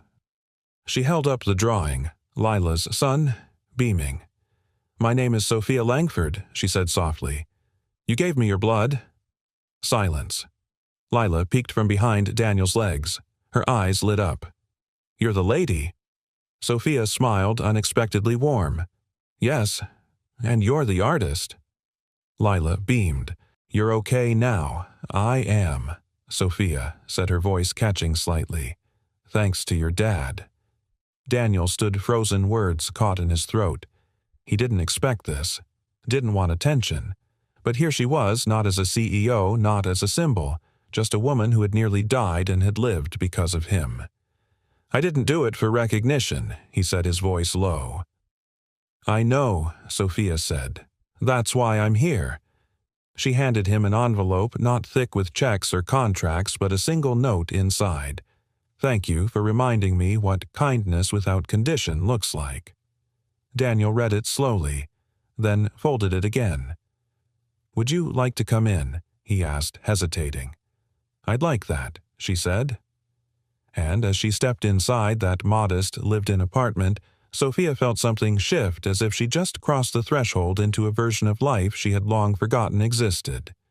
where nothing needed to be bought, where hearts could meet without resume, where kindness could live without transaction, and perhaps where healing truly began.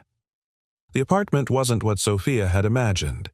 It was small, lived in, and warm, the kind of warm that came not from central heating, but from fingerprints on walls, crayon sketches taped to the fridge, and the faint smell of cinnamon oatmeal lingering in the air. The couch had a sag on the left side, and the carpet by the door curled at the edge, but it felt alive. "Sorry about the mess," Daniel said, stepping aside to let her and Rachel in. "We weren't expecting company." Sophia shook her head gently. "It's a home. That's what matters." Lila took Sophia's hand without hesitation, as though they were already old friends. "Do you want to see the spaceship we're building?" Sophia blinked, taken aback by the child's sudden openness and oddly grateful for it. "I would love to." She followed the little girl to the far side of the room, where cardboard boxes, bottle caps, and globs of glue made up a lopsided spacecraft on a cookie sheet. Lila explained every part. "This is the engine room. This part is where the astronaut sleeps, and this glittery sticker, that's the solar panel." Daniel watched from a few feet away, arms crossed loosely. His expression wasn't guarded, just measured, like a man who'd learned not to get his hopes up too quickly. Sophia turned to him after Lila scampered off to find a flashlight to install in the ship's control panel. "I didn't come to disrupt your life," she said quietly. "I just needed to see the man who gave me mine." Daniel nodded once. Most people would have sent flowers. She smiled. "I considered it, but it felt too distant." "I'm guessing distant is your default. It wasn't meant to sting, but it landed." Sophia didn't flinch. "You're not wrong," she said. "I've spent most of my adult life building things. Hospitals, trusts, programs, but somehow it took nearly dying to realize I'd forgotten how to look someone in the eye and say, 'Thank you.'" He studied her for a beat. "Why me?" "You didn't ask for anything," she said. "Not even my name. That kind of generosity is rare, and I needed to remember it existed." Rachel, standing quietly near the door, finally spoke. "We're not here to complicate anything. This isn't PR or business. Sophia just wanted to be human about it." Daniel gave a short breath that almost passed for a laugh. "You'll forgive me if I'm not used to billionaires showing up with handwritten notes." Sophia didn't answer right away. Instead, she let her eyes wander the room again, the frayed books on the shelf, the cracked plant pot that had clearly been glued back together. There was something beautiful in the imperfections, something earned. "Is there anything I can do?" she asked finally. "Not to repay you, I know that's not the point, but something that matters. To you."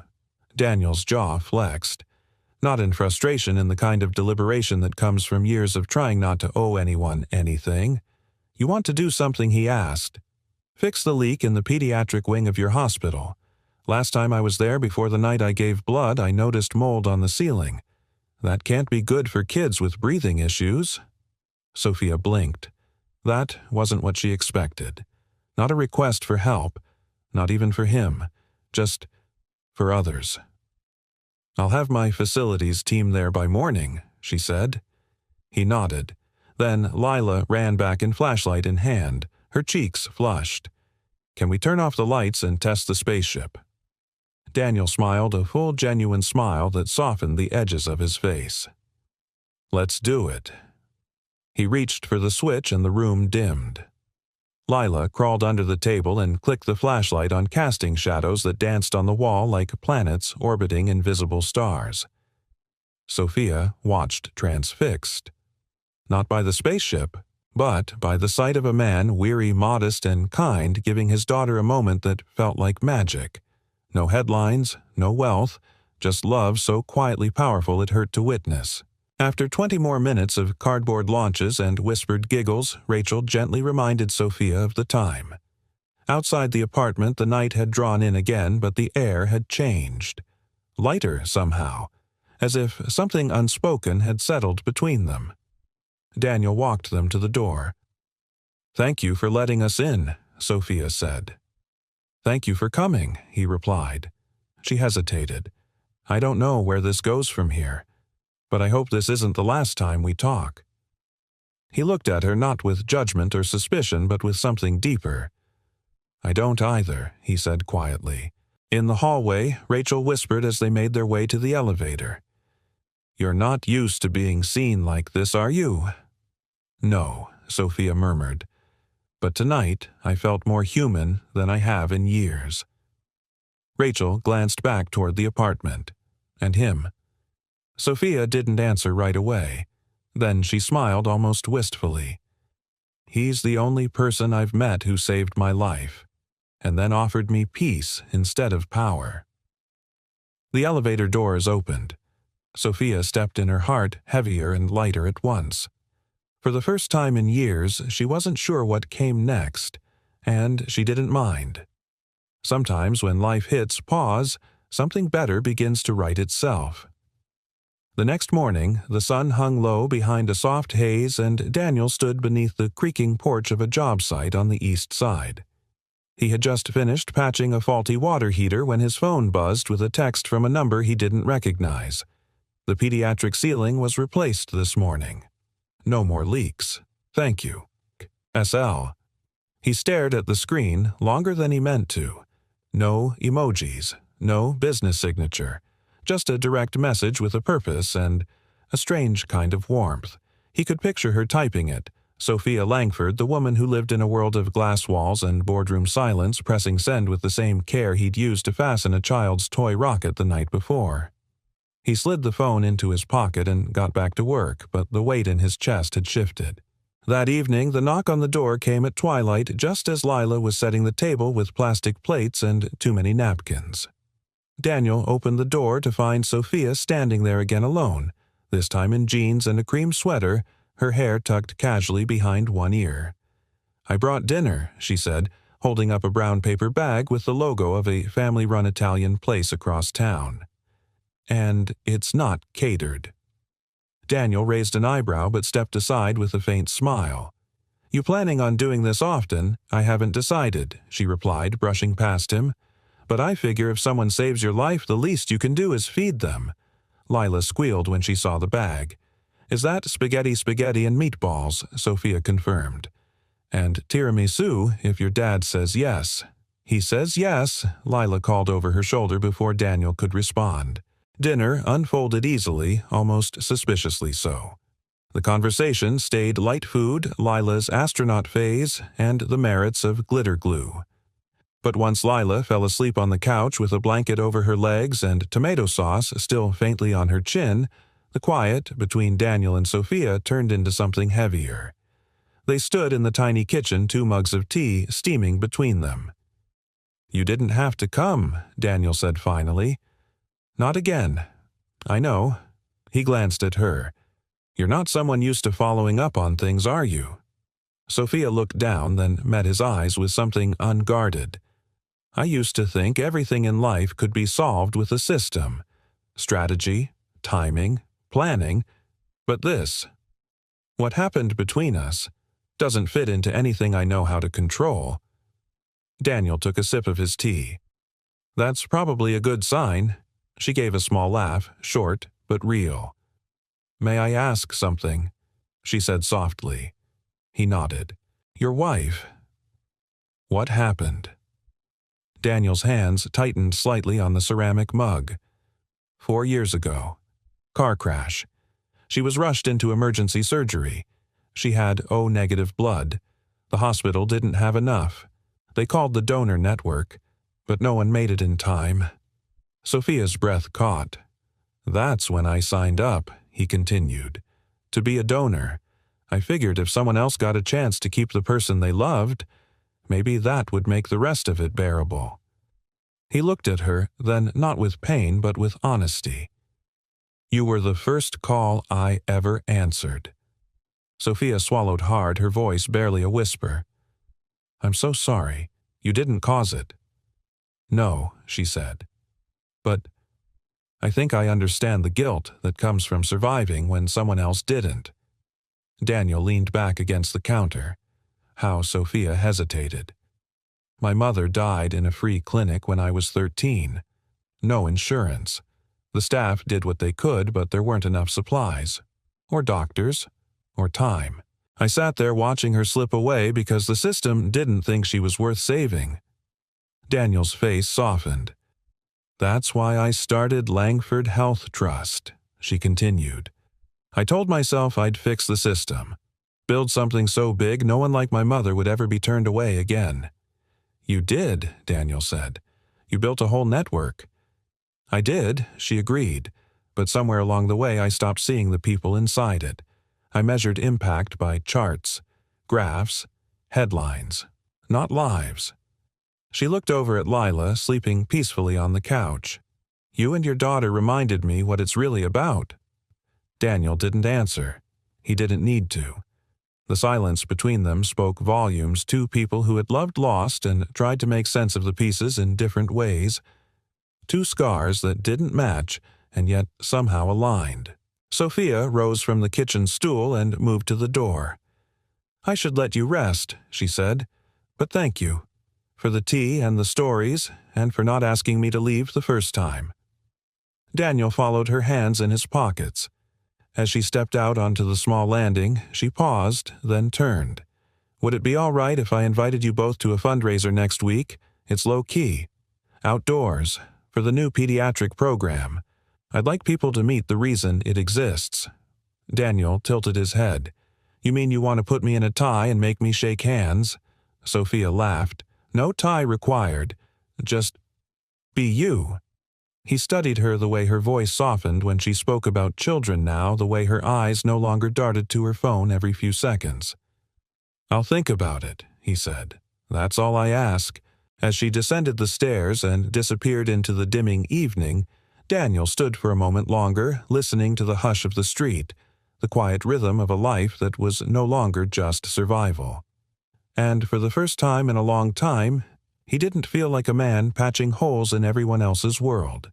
He felt like someone, beginning to rebuild his own. The fundraiser took place on a crisp Saturday afternoon at Brookstone Gardens, a quiet, manicured corner of the city with winding stone paths and old oak trees casting dappled light over the grass. The Langford Foundation had rented a section of the park and filled it with folding chairs, paper lanterns, and white tents serving lemonade and finger food. Daniel stood at the edge of it, all hands tucked deep into his pockets, wearing the cleanest shirt he owned. No tie, no suit, just the man he was. He hadn't wanted to come. Even after Sophia's invitation, he'd wrestled with the idea. Fundraisers weren't for people like him, they were for polished guests, people who said philanthropy and meant legacy.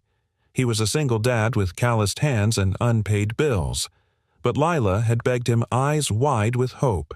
You said she's nice, she'd whispered, and you like helping kids. Maybe this time someone helps you too. That had stopped him cold. So here he was feeling like a misplaced puzzle piece scanning the crowd for Sophia. She found him first. Wearing a dark blue dress that caught the breeze just enough to make her look softer than usual, Sophia walked toward him with a small smile, not the public one, but the private kind, the one she'd only shared in his kitchen over tea. I'm glad you came, she said. Daniel gave her a nod. This your idea of low-key? She laughed lightly. I scaled it down, believe it or not. Lila was already skipping off toward the arts and crafts booth where volunteers helped children paint wooden hearts. Daniel watched her go with mild nerves, letting her wander at an event this upscale felt like letting a kite drift too far. She's safe, Sophia assured him. There are security teams in place, no press. I made sure of it. He glanced at her. You planned all that? For me, Sophia hesitated. For both of us. As the event carried on, Daniel noticed the subtle change in her. Sophia wasn't hosting the way he imagined CEOs did. She wasn't the center of attention. She moved through the crowd like someone who had nothing to prove, listening, thanking, connecting. And yet, he saw how others looked at her with awe, admiration, sometimes deference. He didn't belong in that circle, and he knew it.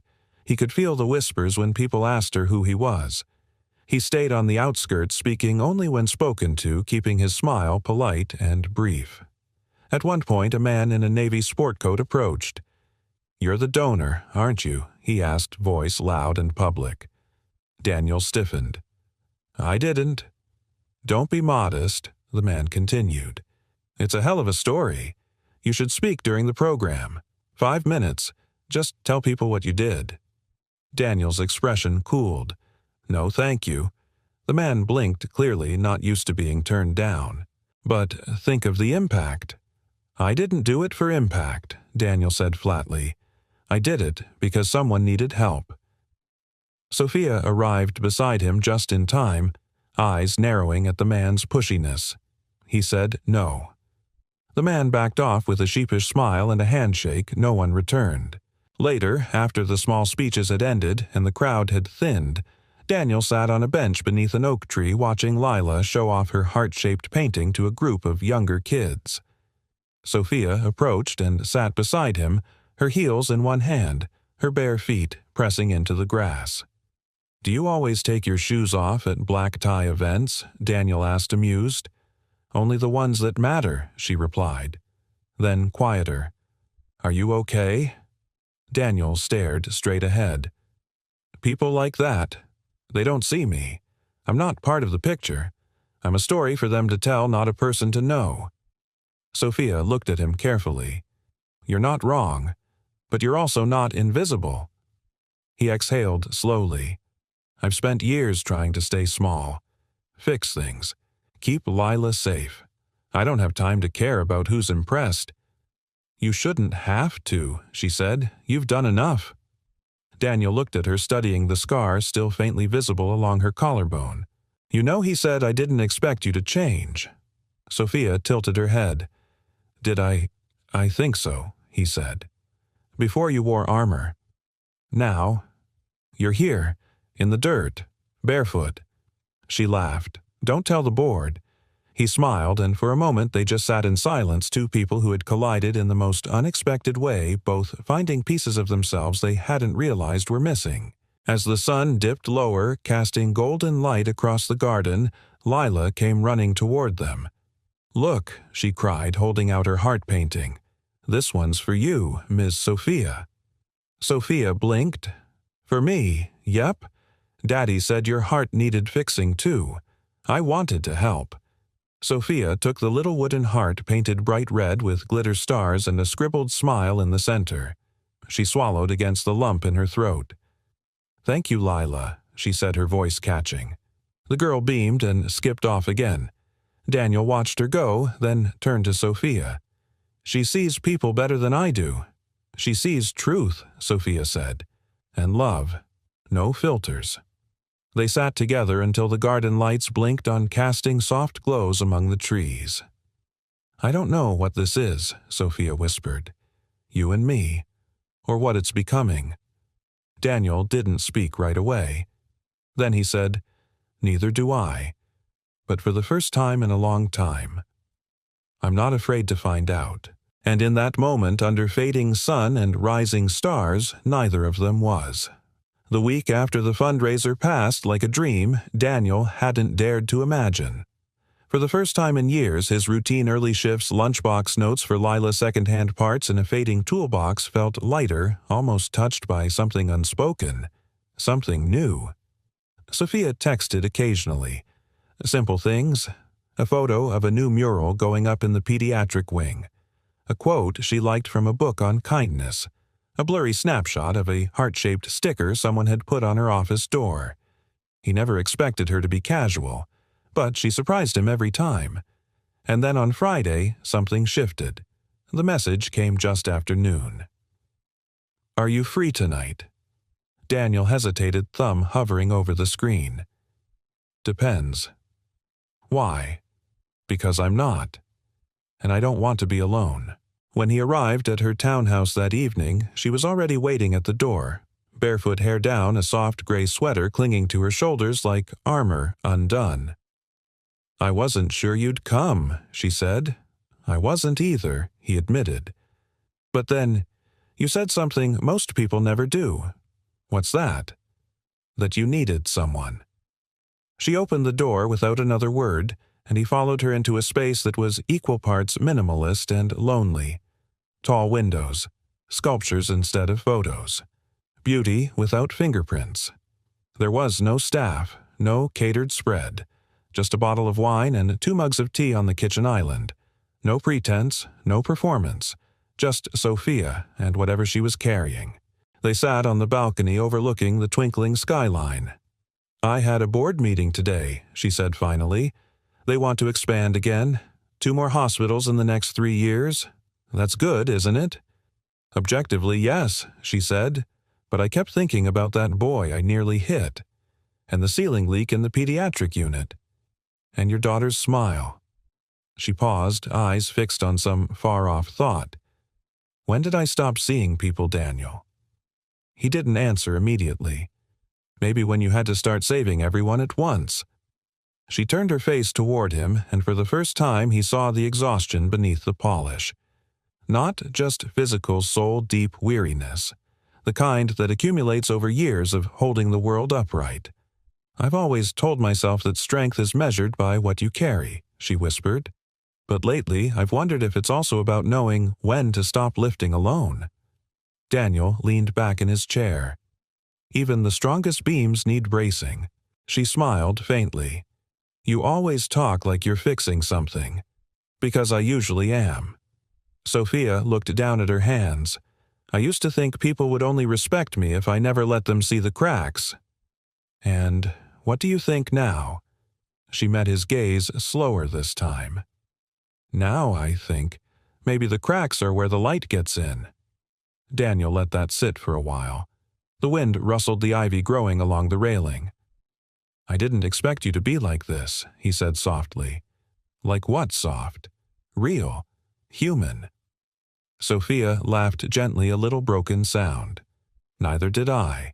They moved inside as the air grew cool, and she made him scrambled eggs and toast, oddly proud of her lack of culinary flair.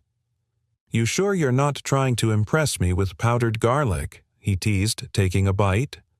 I'm playing to my strengths, she replied, which apparently include setting off the smoke alarm. They laughed together genuinely freely, and it felt like something sacred was being exchanged without words. Like 2 people who had known too much loss were slowly remembering what it meant to be seen. And still wanted. Later, Sophia sat on the edge of her couch, her knees drawn up slightly, a photo frame in her hands. Daniel had noticed it earlier, but said nothing. Now she passed it to him. It was a picture of a younger Sophia, maybe 18, sitting on a hospital cot, arm wrapped around a tired-looking woman with brilliant eyes. My mother, she said, the only person who ever made me believe I was enough just by existing. Daniel studied the photo. She looks proud. She was, even when we had nothing, especially then. Sophia paused, then whispered, Some days I think she wouldn't recognize me now. Not the version I became. Daniel placed the frame gently on the coffee table. I think she'd say her daughter built a world where no one else would be left behind the way she was. Sophia swallowed hard. I just wish it didn't cost me so much of me. He looked at her.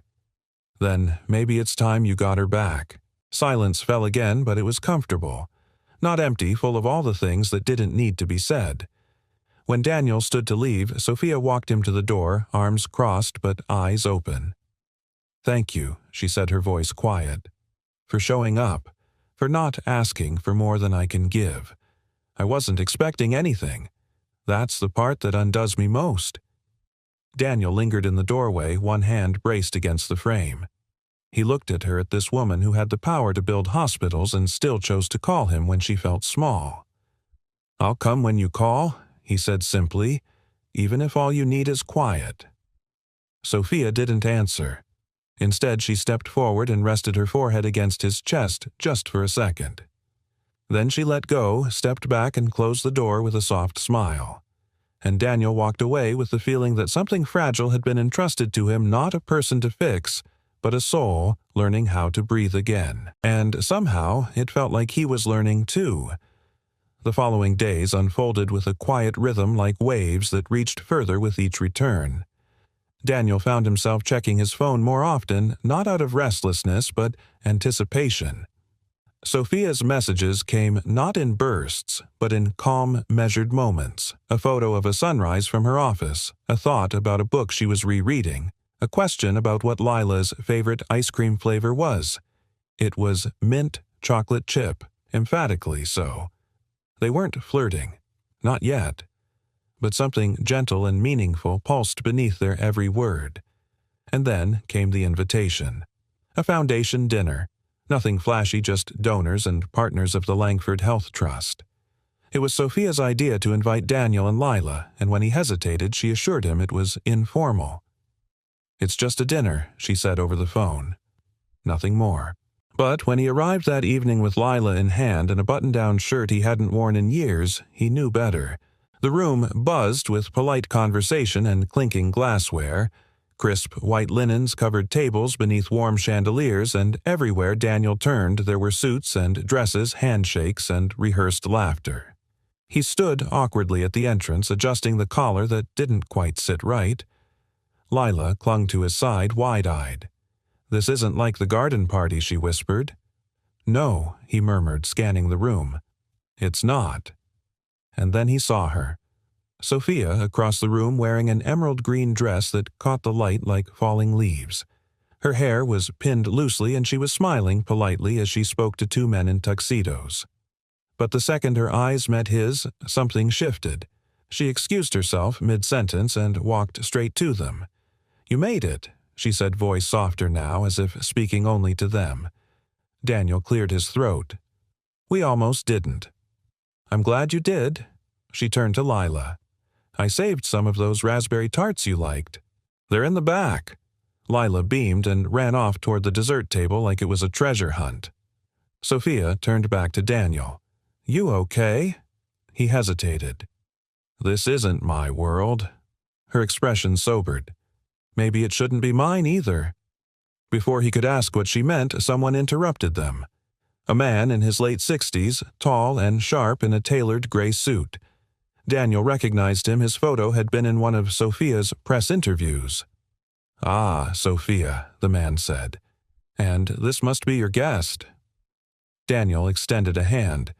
"Daniel Hart." "Robert Hensley," the man replied, shaking it.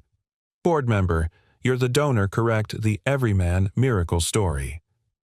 Daniel's smile faded slightly. "I'm not sure I'd put it that way." Hensley laughed like it was a compliment. "Well, you've certainly made waves. The media loves a story like yours, blue-collar hero, anonymous generosity, CEO, redemption arc. It practically writes itself."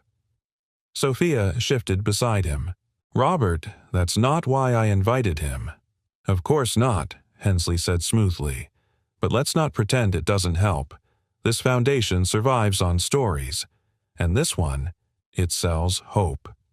Daniel's stomach turned, not out of anger, out of the cold clarity of being reduced again.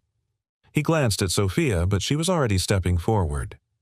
"That's enough, Robert." Hensley arched a brow. "It's just business." "No," she said, her voice steady, cool.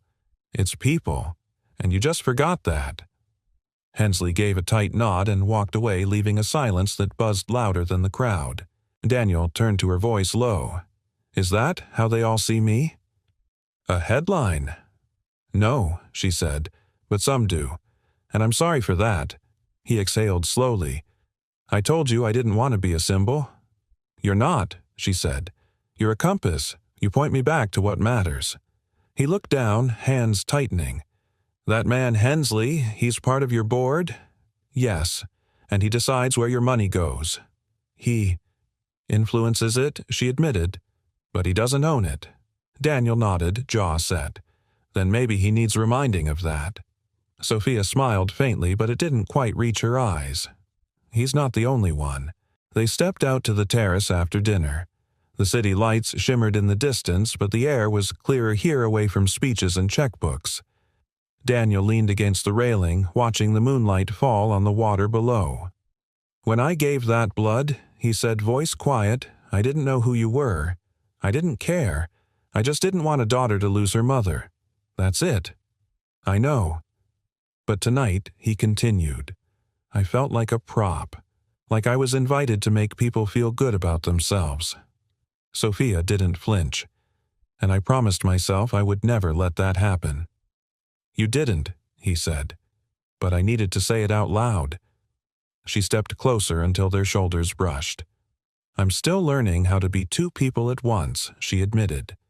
The woman they expect, and the woman I'm becoming because of you. Daniel turned to her. You don't have to be two people. Sophia held his gaze. Maybe not, but I want to be one person you can trust. He didn't answer.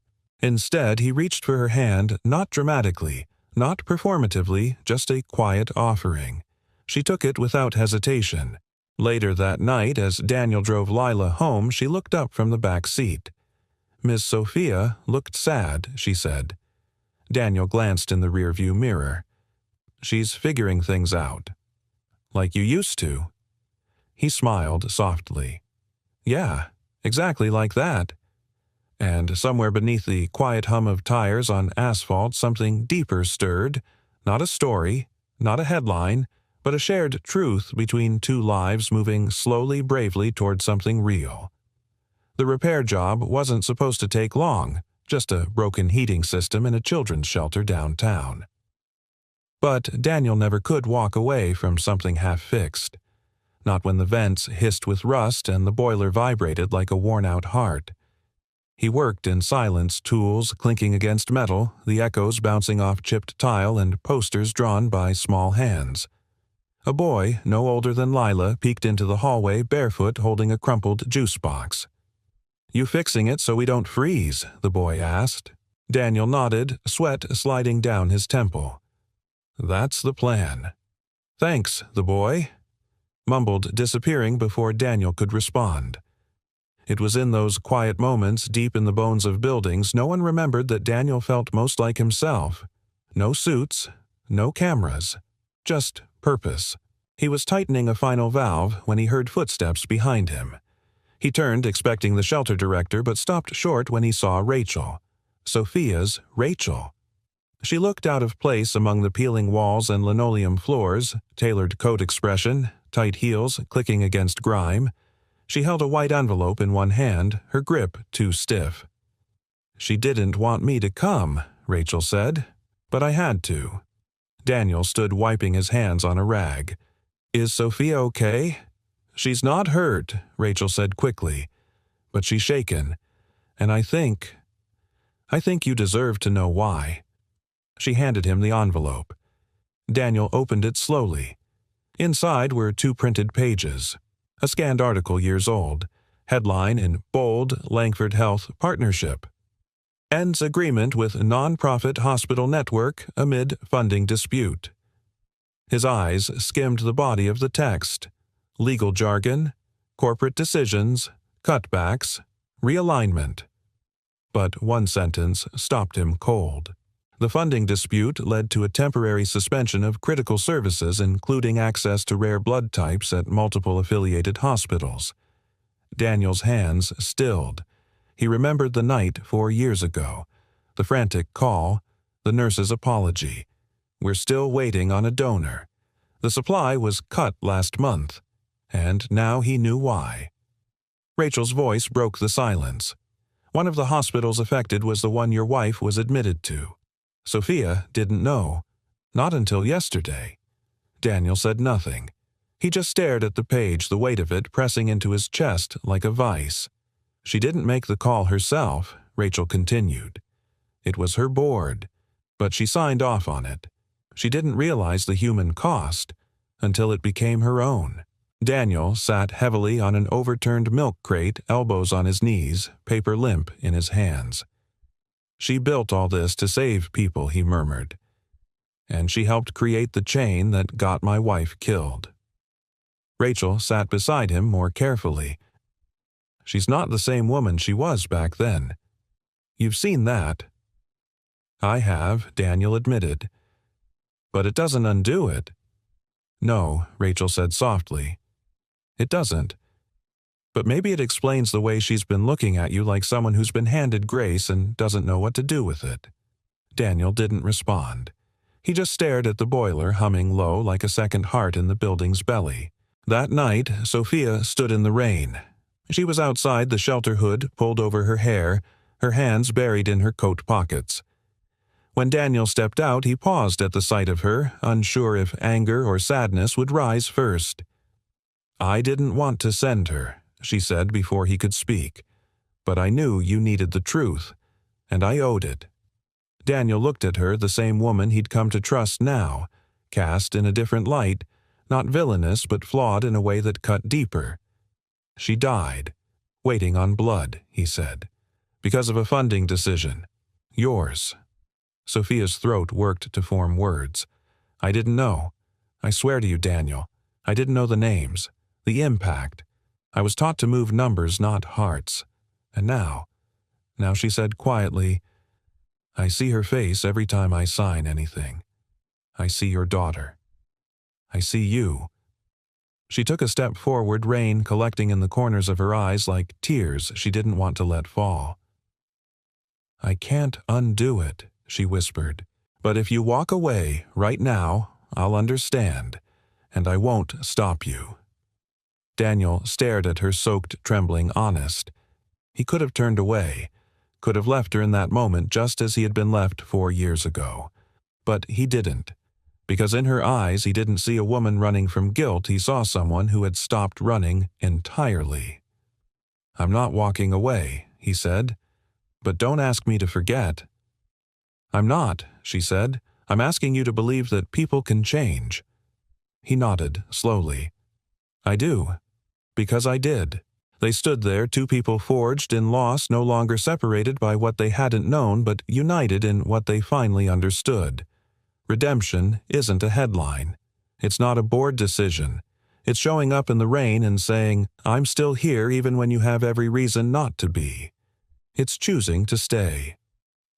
The auditorium wasn't grand. No chandeliers or velvet curtains, just rows of folding chairs lined with purpose. A modest stage stood under soft lighting backed by a navy banner with simple white lettering, the type match one life, countless chances. Sophia stood backstage, her fingers tracing the outline of the index cards in her hand. She didn't need them. She'd rehearsed every word. But tonight, the speech wasn't about polish or perfection. It was about truth, and she had never been more afraid to tell it. Rachel peeked in from the side curtain. 5 minutes. Sophia nodded, but her eyes were searching the crowd through the curtain slit.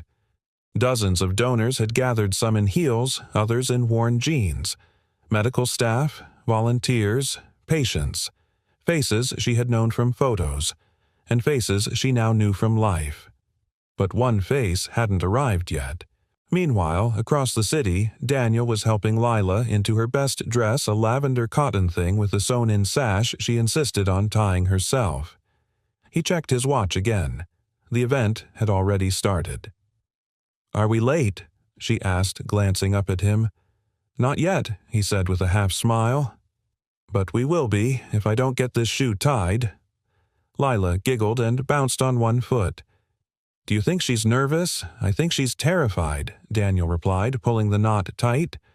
"But I also think she's braver than anyone I've ever met." Lila tilted her head. "Even braver than you." He didn't answer, just helped her up and whispered, "Let's go find our seats." Backstage.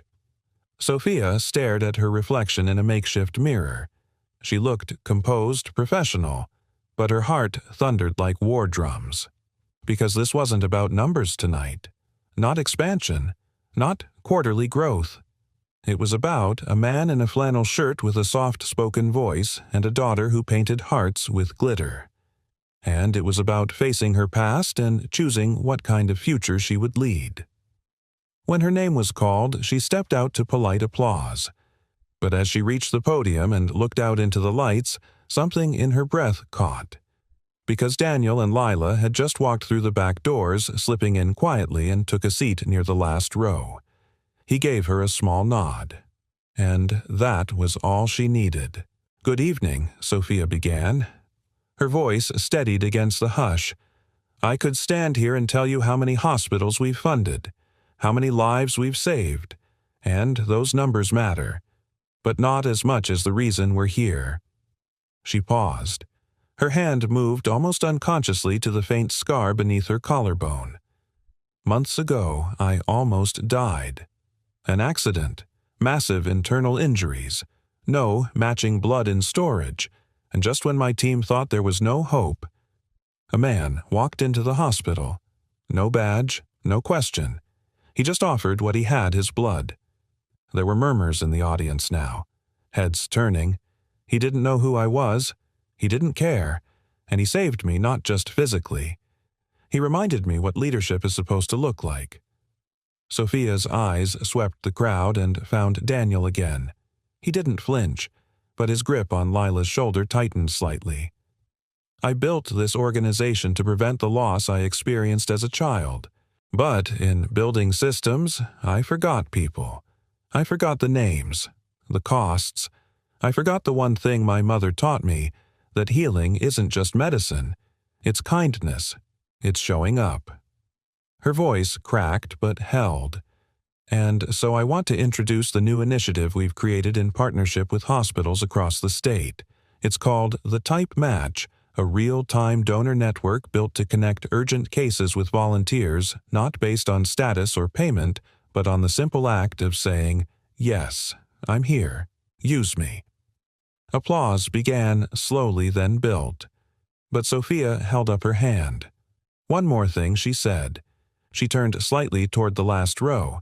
"I didn't ask his permission to do this, but tonight I'd like to recognize the first anonymous match in our program, the man who unknowingly inspired it all." She held out her hand. Daniel Hart. Daniel froze. All eyes turned. Lila gave him a wide-eyed look. "She said your name?"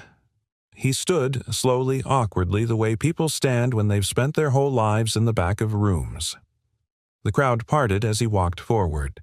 Not with applause now, but with respect. With silence. Sophia stepped down from the stage to meet him halfway, her hand still outstretched. And when he reached her, she didn't take his hand. She hugged him. It wasn't a PR gesture. It wasn't calculated. It was gratitude full and raw for the life she got to keep and for the one he helped her find again. When they pulled apart, Sophia whispered just for him, "Thank you for not walking away." He looked at her. Really looked and said, "Thank you for walking towards something better." That night, as people filtered out of the auditorium with pamphlets and ideas and inspiration in their pockets, Sophia and Daniel stood beneath the marquee lights with Lila between them, each holding one of her hands. "She told the whole world about you." Lila grinned up at her dad. Daniel chuckled. "Guess the secret's out." Sophia turned to him. "So, was it too much?" He shook his head. It was the truth. And in that moment, under soft lights and soft laughter, the truth was finally enough. The fall air held a gentle chill, the kind that signaled change without urgency, like the world was taking a breath before something new. Daniel stood outside his apartment building, waiting for the moving truck hands tucked into the pockets of his jacket. Lila sat cross-legged on the front step, clutching her stuffed astronaut with one arm and a peanut butter sandwich in the other. "You think our new place will have a creaky stair like this one?" she asked, kicking gently at the loose board. "Probably not," Daniel said, smiling. "But I'm sure we can find something else to trip over." She grinned. "Can I paint my room blue? Like the galaxy?" "We'll talk about it," he said, which after many such requests Lila knew meant yes. When Sophia pulled up in a dark hybrid SUV, Daniel wasn't surprised. She had a way of knowing when to show up, not because she had to, but because she chose to. She stepped out wearing a coat too thin for the weather, but her cheeks were flushed and her eyes bright, the kind of bright that didn't come from adrenaline or status, but from rest, from clarity.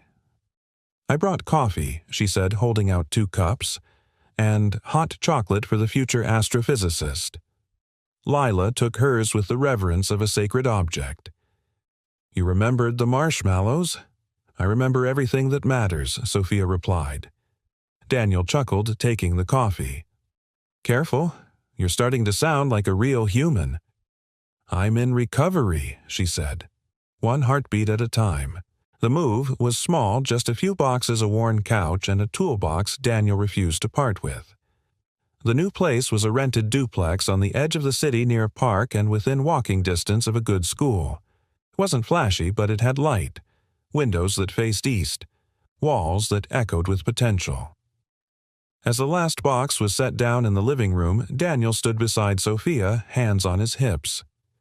"You realize," he said, "this is the first place I've picked not out of necessity, but out of hope." She looked around. "It suits you." He turned to her, expression softening. "And you?" Sophia raised an eyebrow. "I'm not moving in. Not yet." "No," Daniel said. "But you're part of this." She didn't answer. Instead, she crossed the room, opened the sliding door to the backyard, and stepped out onto the small porch. Daniel followed her. They stood in the fading gold of late afternoon, watching Lila run through patches of sunlight, chasing leaves with a stick like it was a magic wand. "I've been thinking," Sophia said quietly, "about all the times I thought love had to look a certain way, structured, earned, proven. And now, she said, I think love looks like the things we do without asking for anything back. Like blood given in the dark. Like bedtime stories after long days. Like staying even when you could leave." Daniel nodded. "Sounds a lot like grace." She looked at him, then really looked, and he saw the woman she had become. Still powerful, still driven, but rooted now. Softened not because she'd lost her edge, but because she'd finally learned that strength didn't mean solitude. "I don't know where this is going," she whispered. Daniel smiled. "That's the best part." Later, after the boxes were opened and pizza was eaten off paper plates, Lila curled up on the new couch with a blanket and a book, her eyelids growing heavy. Sophia sat beside her, brushing a hand over her hair. "She trusts you," Daniel said from across the room. "She makes it easy." "Not everyone sees her," he said. "Not really. But you do." Sophia looked over at him. "And you see me not as the name on a building, but as the woman who broke then healed." He stepped closer, kneeling beside the couch, one hand brushing hers. "You didn't just heal. You changed. You chose to." "And you let me," she whispered. Daniel leaned forward, gently pressed a kiss to her knuckles. "Not by chance," he said. In the months that followed, the type match grew beyond expectation, not because of marketing, but because of stories. Nurses told them. Families passed them down. Donors became heroes not in headlines, but in whispers. And at the heart of it all were Daniel and Sophia, not perfect, not performative, just present. They attended community nights, helped paint murals at the children's wing, took Lila to science museums on weekends. And on the anniversary of the day Daniel gave his blood, they returned to Westview Medical, where Sophia placed a single lily by the nurse's station and whispered, "Thank you for not giving up." One evening, as they stood under the porch light of Daniel's home, no longer new, now broken in and loved, Sophia took his hand. "You think people like us," she asked, "get to keep this?" He pulled her gently into his arms. "No," he said, "we get to build it." And they did. Not perfectly, not easily, but with grace, with presence, and with the kind of love that doesn't shout, it shows up, again and again, not by chance, but by choice, always by choice. Where in the world are you watching from? We'd love to know. Drop your city or country in the comments below and let us know which part of the story touched your heart the most. If you haven't already, don't forget to subscribe and turn on notifications so you won't miss any of our upcoming heartwarming stories. Thank you so much for watching. We're truly grateful to have you here. Until next time, stay kind, stay hopeful, and keep believing in the quiet miracles of life.